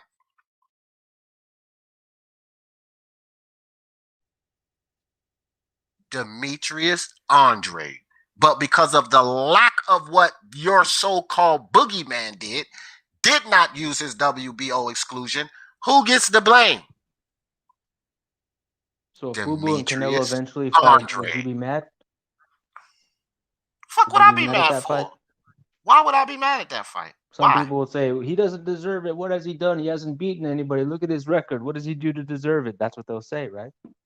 If he would have utilized his WBO exclusion, beat Billy Joe Saunders for the title, he most certainly would have deserved it because it's a unification. Fuck what people think. You could think Castaño don't deserve to fight Charlo, but they're going for 4-belt undisputed. You could think Taylor doesn't deserve to fight Ramirez, but they're going for 4-belt undisputed. You could think just because Tyson Fury came back and only fought Wilder, he don't deserve to fight Joshua, but they're going for 4-belt undisputed. So anybody that would have said that Demetrius Andrade didn't deserve Canelo and they were going for 4-belt undisputed, I would say, you idiot. Yeah, because I don't look at Liam Williams as any better opponent than someone like a beefy, what's the guy's name, Liam Smith or Rocky Fielding. I think they're all in that same sort of class and category. So Canelo does have he's not the same category as Daniel Jacobs, Gennady Golovkin, Sergey Kovalev. Oh, no. Okay, so that's why I'm saying you can't sit here and take some low-level fighters Canelo fought and then apply that to the situation. I mean, Canelo's fighting better than anyone. But so I'm saying if Boo Boo looks if Boo Boo looks like dominating against Liam Williams, like just totally he still loses to Canelo. He still loses to Canelo, far margin. Because a dominant performance over Liam Williams doesn't say shit about a Canelo fight. Nothing. Not at all. Like the way Canelo sparked and blanked Callum Smith, just a total domination, like from 1 to 12. If he does that to Liam Williams, I think we gotta give respect to Boo Boo. Yeah, but y'all don't listen up here. That game was just saying that he needed to spark him out, and like this is the problem with y'all. Y'all don't listen. Y'all don't listen. I just said earlier about Hype, and clearly you wasn't listening. I don't care what kind of performance Demetrius Andrade has in this fight. If he beats Liam Williams by majority decision, he gets full respect from me. I don't care what the performance looked like. Beating a guy at this caliber, he gets the full respect. That's all he needs to do is win the fight. I don't need a knockout. I don't need a masterclass. I just need Andre to win this fight. If he wins this fight, he gets full credit from me because to me, this is his first title defense at 154 or 160 that I actually give him credit for. This will be the first one. So he gets credit just getting his hand raised to me. I don't care how he gets the job done. He's entertaining, man. He's an entertaining fighter. If he's not the most powerful or the most vicious, most aggressive, if nothing else, he's still entertaining in the ring, man. Entertaining to who? Dude, even the camera people, they have a hard time tracking his movements, man. A lot of you just see these flashes and blurs because he's like a flash. He's just bouncing around like too fast, and the camera guy's like, "Whoa, slow down there, man. I can't keep you in frame." To who though? I'm asking you, who is he entertaining to? To who? Not to the boxing fans, because most of the boxing fans I talk to say he's a boring fighter. I don't know where all this entertaining is coming from. You ever seen Ted Cheeseman fight? You ever seen an electric eel? No, have you ever seen? Hold on. Have you ever seen Ted Cheeseman fight? Have you? No. Nah. Okay, if you want to see entertaining, go watch Ted Cheeseman fight. But to tell me Andrade is an entertaining fighter, who thinks that? But ball hype. The majority consensus don't think he's no entertaining fighter. This is a guy who is timid to engage into the pocket, which means he doesn't want to get in there and brawl, which a lot of people think is exciting. This is a guy who doesn't stop guys, which is something else people think is exciting. So where is all of this high-level excitement in Demetrius Andrade? Oh, and one more thing. He doesn't even fight the guys at level. So he's fighting lower level guys. Where is the excitement in Demetrius Andrade fights? I'm wondering, how is he exciting? How? He reminds me of like a Brazilian capoeira or one of these like, fire dancers at Pullman parties. Right. He's spinning around. He's doing these weird, awkward angles. His hair is flying around. You can't really track him. His feet are always in weird positions. He's flying around. He's flipping around. This guy's like a real life video game character. Got it. So what you meant to say was he's an exciting fighter to you. That's what you meant to say, right? He's an exciting fighter to you, right? Because he ain't no fucking exciting fighter to the boxing fans. I'm sorry. Maybe you get excitement out of that, but I don't get any excitement looking at a guy who's afraid to engage, looking at a guy who is technically, deficient, looking at a guy whose footwork and balance is terrible.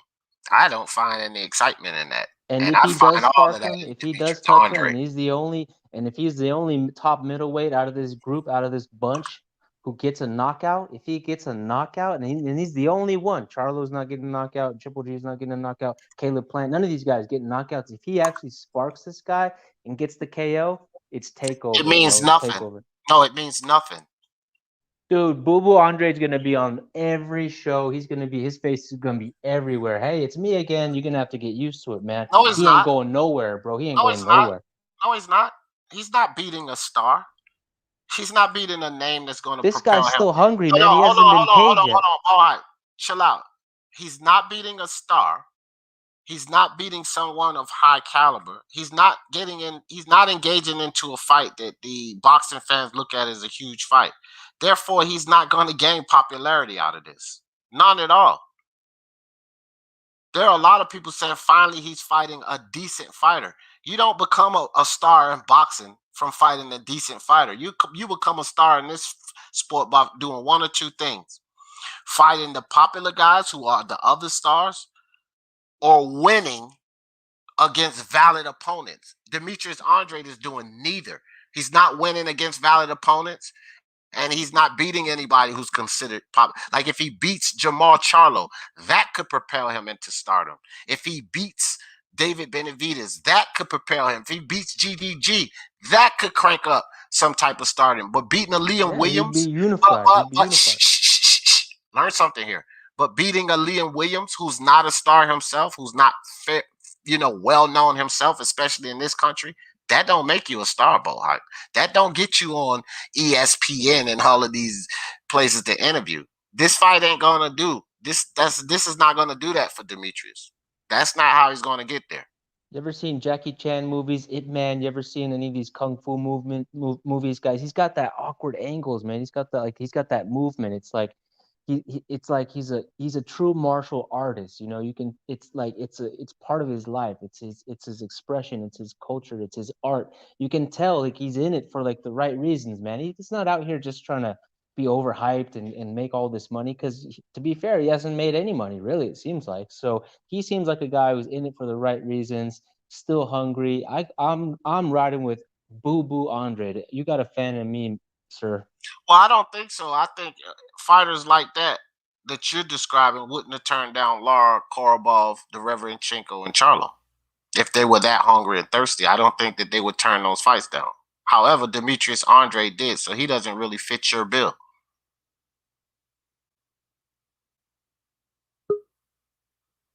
That's how I see it. He don't fit the bill, fam. Not from what you just described. Because from what you just described, they don't turn down fighters. Fighters like that don't turn down fighters. And coincidentally, he did it in his earlier career. When he was at 154, he did turn down 3 of those fights at 154. So that even more so doesn't validate your point. Because when you saying this hungry fighter, he wants to do this. Well, when he had the chance to do that, he pulled out of the Charlo fight. He didn't take the Korobov fight. He didn't take the Lara fight. So how was he ever one of these guys that wanted to do what you said? That don't make sense.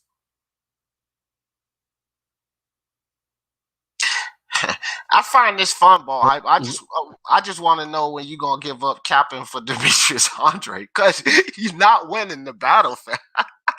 Hold on for a second, D. At this point, ball hype, drop your ratings.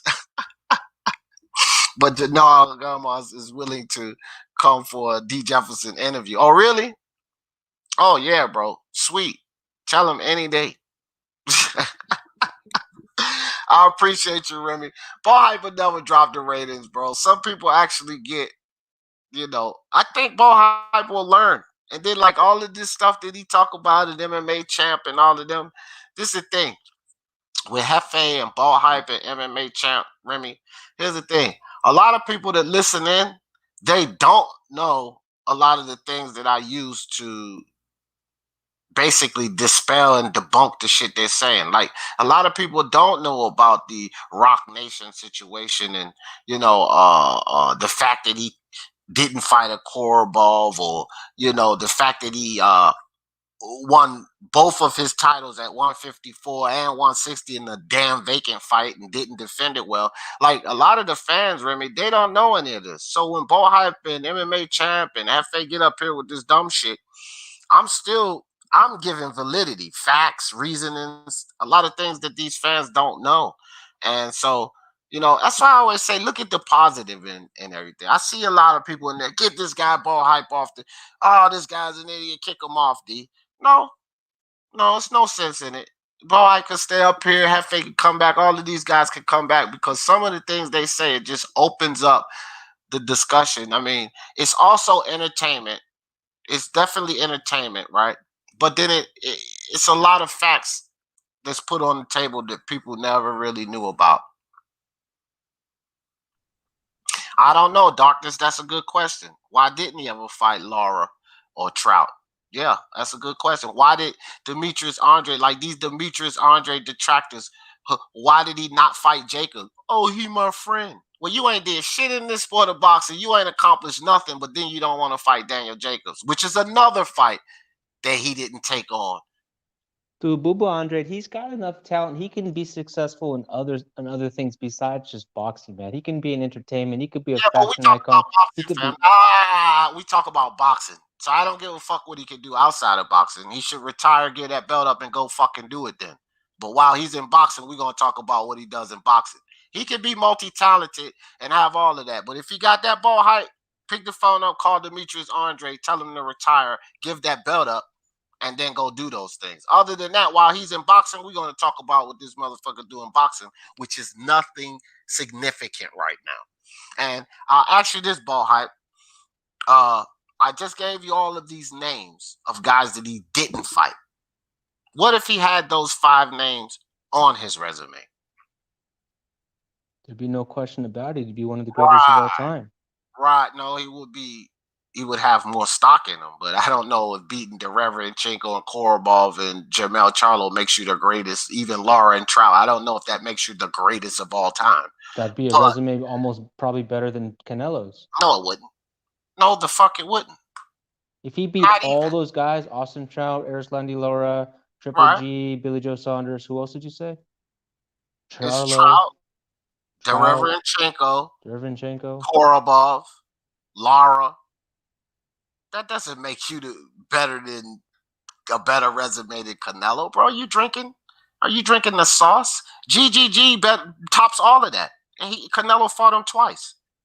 Like seriously, the 2 fights with GGG tops all of that, ball hype.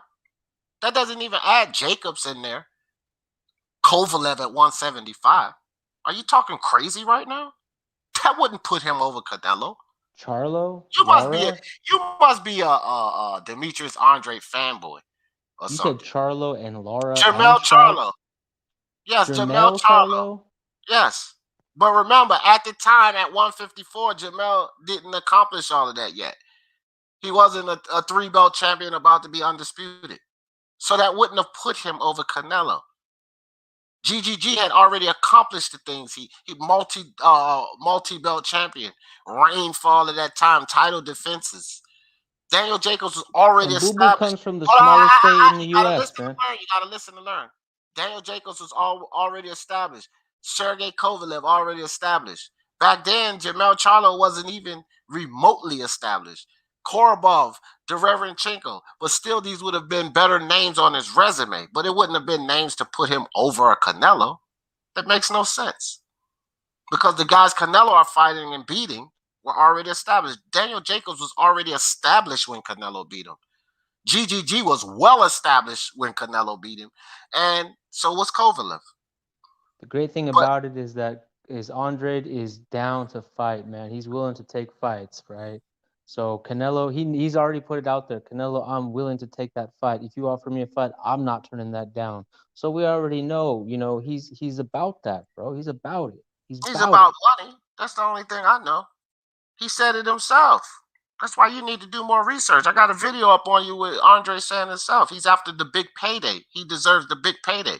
So while you talking legacy and accomplishment, Andre said the Canelo fight is what he deserved for his payday. He wants Charlo. He wants Triple G. He wants Canelo. Different. Hold on. See, let's address the dumb shit. I'm not going to let you say dumb shit and get away with it. We're going to address the dumb shit you say. Because Demetrius Andrade said something opposite of what you just said here, Ball Hype. Now, who's telling the truth, Ball Hype or Demetrius Andrade? Crickets? Cat caught your tongue? He wants Triple G. He wants Canelo. He wants Caleb Plant. He wants any of these guys, dude. These guys don't want him. What more can he do? No.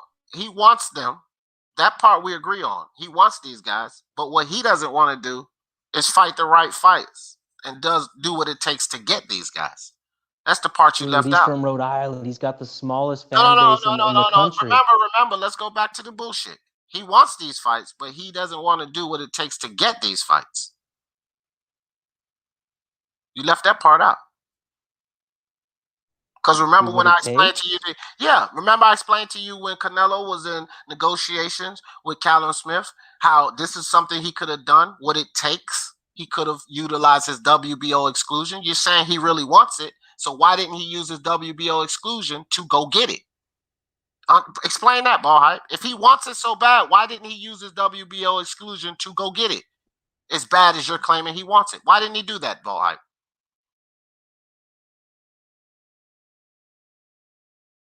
Hello? Your mouth don't work no more? Is he his own promoter? Is he his own manager? Is that his job to do that? What you're saying? Is that his job to do that? Yes, that's his job. To fight? Yes. It's his job No. It's his job to put that petition in. Yes. That's up to the fighter to put that petition in. He has to make the move. Like everybody's saying, Sean Porter needs to implement his mandatory. Some things the fighter are responsible for doing. Obviously, you don't know much about this, but I'm teaching you right now so you can know this so that you don't say all of this dumb shit. Yes, Andrade, sends in the email or whatever the procedures is, and I want to petition, use my exclusion, being It could be back WBO super channels. champion, It to could be fight. back channel. It could be formalities. It could be back channels and all of that. But he's coming out in public, on camera, going So now live, you're saying, making "I excuses. want these fights." So Wait, there's wait, no wait, wait, question. wait. So now you're making excuses about why he didn't do it.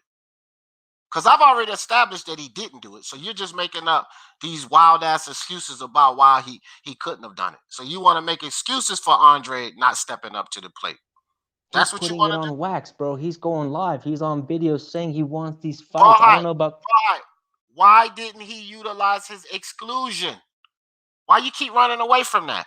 If he wants it so Bro, bad. Is he a lawyer? Is he a promoter? No, Is he a you don't have to manager? be. Is he You don't have to be. You don't have to be. All of these boxers know about that. This is not in-depth knowledge. I'm no lawyer or none of that shit you're talking about. I'm just a regular boxing fan. All of these boxers, you don't become the WBO exclusion. And not only that, it doesn't take rocket scientists to figure it out, ball hype. Didn't Usyk utilize it? Didn't Crawford just utilize it? Right? It don't take rocket scientists to figure this He's out. not that kind of guy, bro. He's not looking for exceptions, exclusions. He's not looking for handicaps. Then he's not looking for the fight. Then you contradicting yourself. If you want it, then you implement it. Just like they said about Sean Porter, if he really wants it, activate your mandatory. Like we said about Ryan and freaking Javier Fortuna. If you really want that, Devin Haney, activate your mandatory. So what you can't do about hype is sit up here and say he really wants it, but he doesn't want to do what it takes to get it. That's what I just asked you. If he really wants it, why is he not doing what it takes to get it? And you can't answer that. You keep talking about what he says on Instagram. Fuck what he say. What is his actions? You can say what you want, but your actions show more. His actions are not showing it. The problem is with a lot of you guys are out here who think that, you think that contracts get done by making someone so pissed off they just say, "I'm so angry, send me that contract. I'm going to sign it right now. I'm so pissed off. I don't care what's on it." Did I say anything about a contract? Did I say anything about a contract? You can't get someone mad. Did I say anything about a contract? Did I even mention a contract? You mentioned contractual. You mentioned contractual obligations and abilities. No, I didn't. Obviously, you don't listen, and again, I think that you're borderline retarded. What I said, you said he should put into effect. Yeah, okay, so listen, so you can understand. Listen to what you can understand, because I don't think that you understand how the WBO exclusion works. So I'll explain it to you, and like I said to Remy, some people might not understand this either. So more people might learn. What he could have done, Ball Hype, since you don't understand this, is utilize him being the WBO super champion. There is an exclusion written in the WBO ruling. He has immediate rights, could step in front of anybody to fight the champion at 168, which at the time was Billy Joe Saunders. Demetrius Andrade himself could have petitioned, right, to utilize that WBO exclusion. Now, if he wants Canelo, that was a clear path.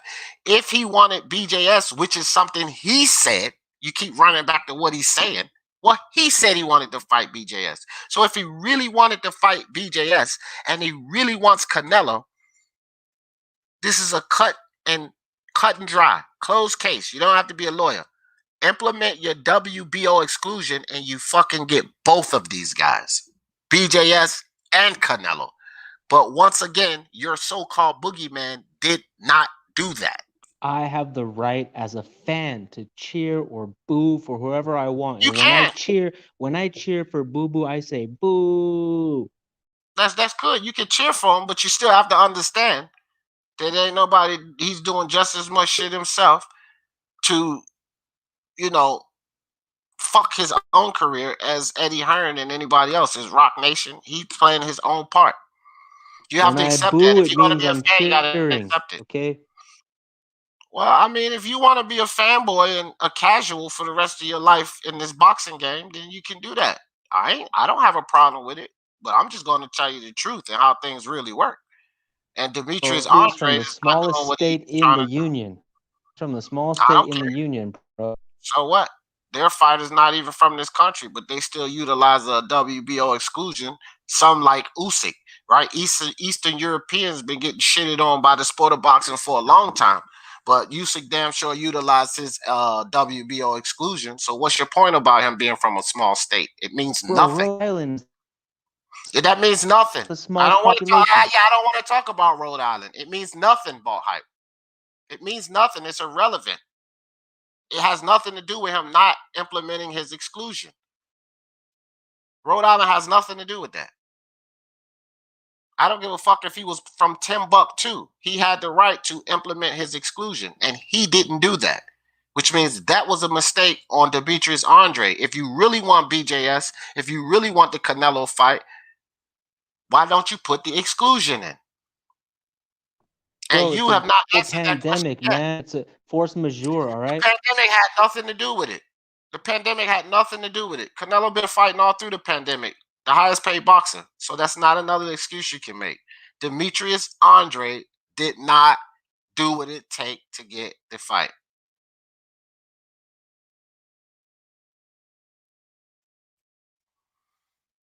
All right, this dude. Well, hey, where's that dude?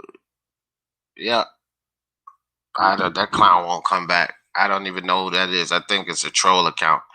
But he blocked now, so whoever that was, go find another account to come troll on. But yeah, ball hype, man. You gotta look, man. I don't know. I like you guys to come up and give y'all opinions, but when y'all go left, just know I'm gonna bring you back right, fam. So you can go left all you want on this panel. Just know I'm gonna snatch you by the neck and bring you right back to the right side of things. I That's all, feel you. bro. I hear you. I hear you. That's that. And it's not personal. I'll do it to everyone. Because we like to walk a straight line here.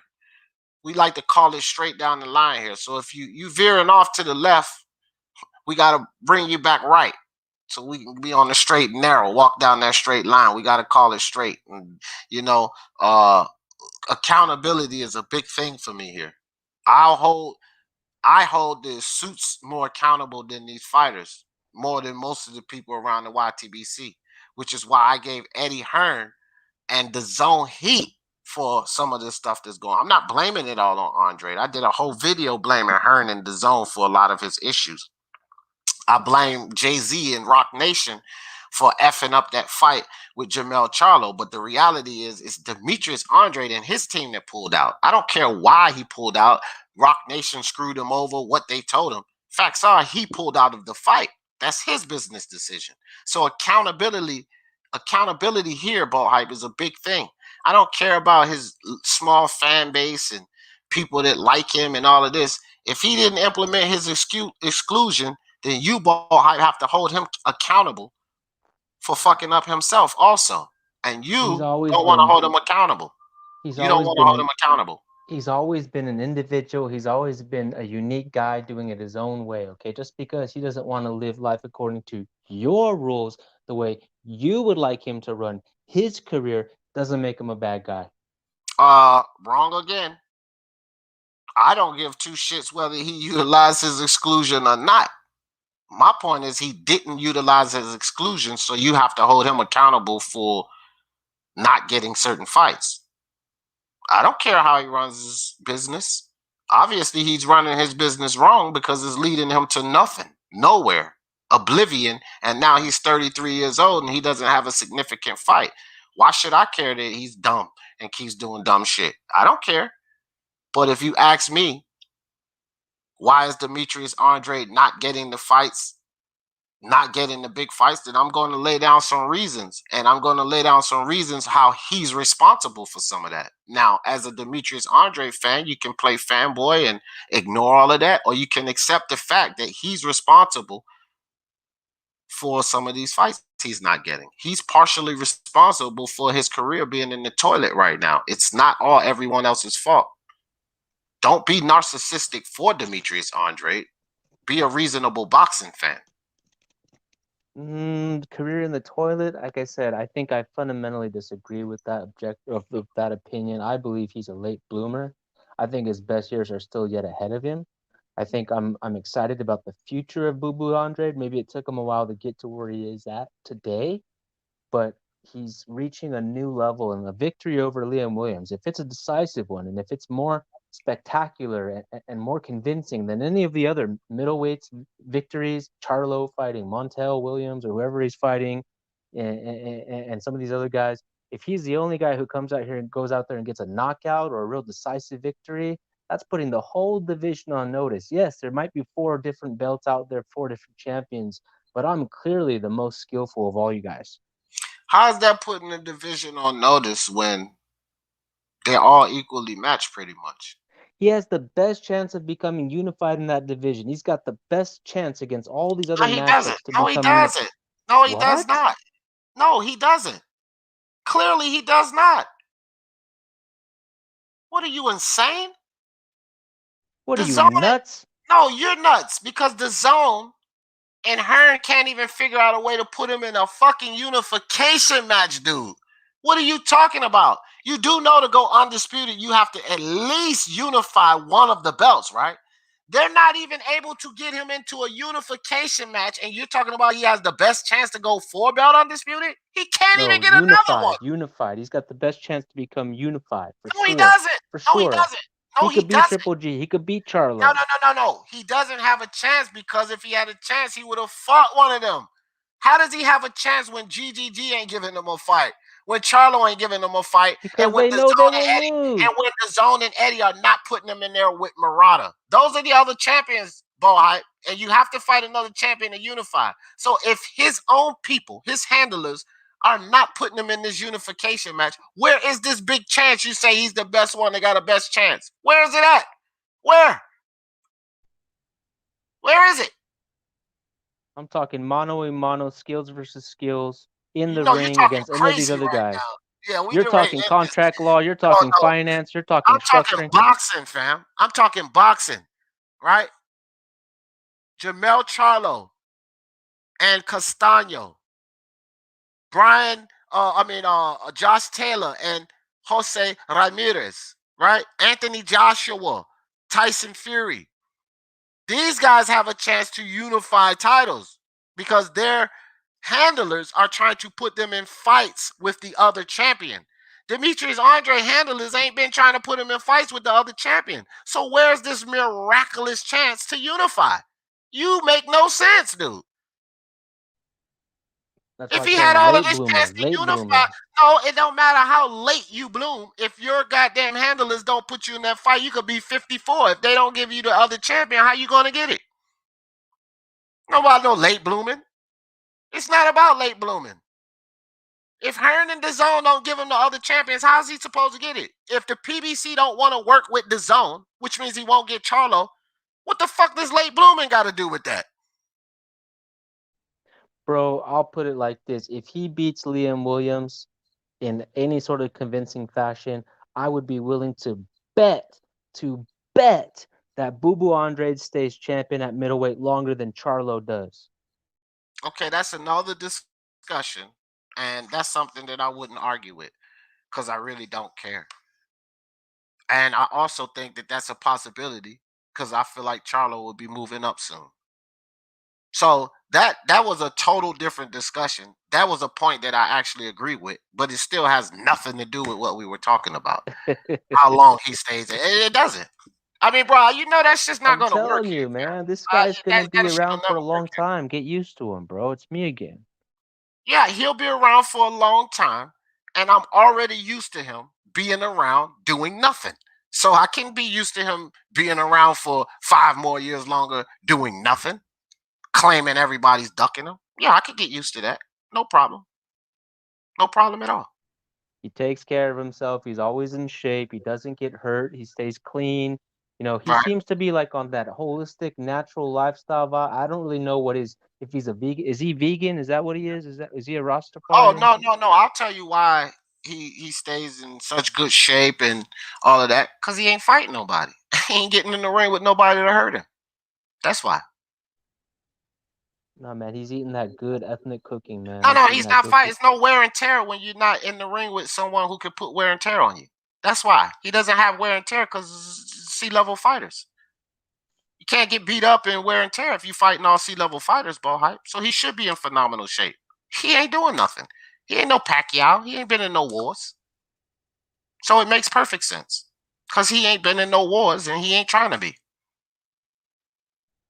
Is You that his finished or fault? you want to keep going? Is that his fault that the Yes, other guys? partially. Yes, partially. And I explained that to you. Partially, yes, it's his fault. It's not all his fault. No, it's not all his fault. But a portion of it is his fault. Yes. I hear you. I hear you. I just gave you the facts. I'm not going to lie on Demetrius or no one else. Those are the facts. Go look it up. No, Rock man. Nation. I've got hopes for this guy, man, because I want to see him succeed. I mean, he's got the worst belt of the four. I don't think it looks very nice. I think that's the ugliest belt, if I'm being honest. But he's still a champion. He's a reigning champion, and he's an American. He's from the New England area. He's from the East Coast. I got family out there. We need it. We need a local hero, man. Where's Danny Jacobs at? He's not around anymore. The only guy out east right Jacobs is now. around. The only guy But out Daniel there Jacobs doing is not a anything. factor. The only guy doing anything worth a damn from the East Coast is Boo Andrade, man. He's holding down that whole area, and you guys are throwing him away. Whoa.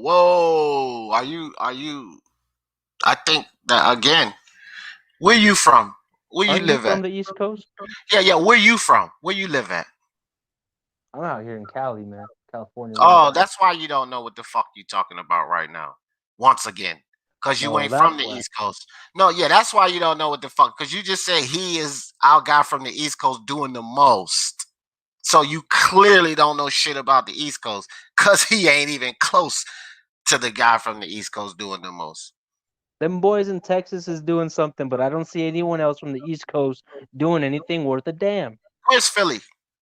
Isn't that East Coast? New England. Where is Philly? Isn't that East Coast?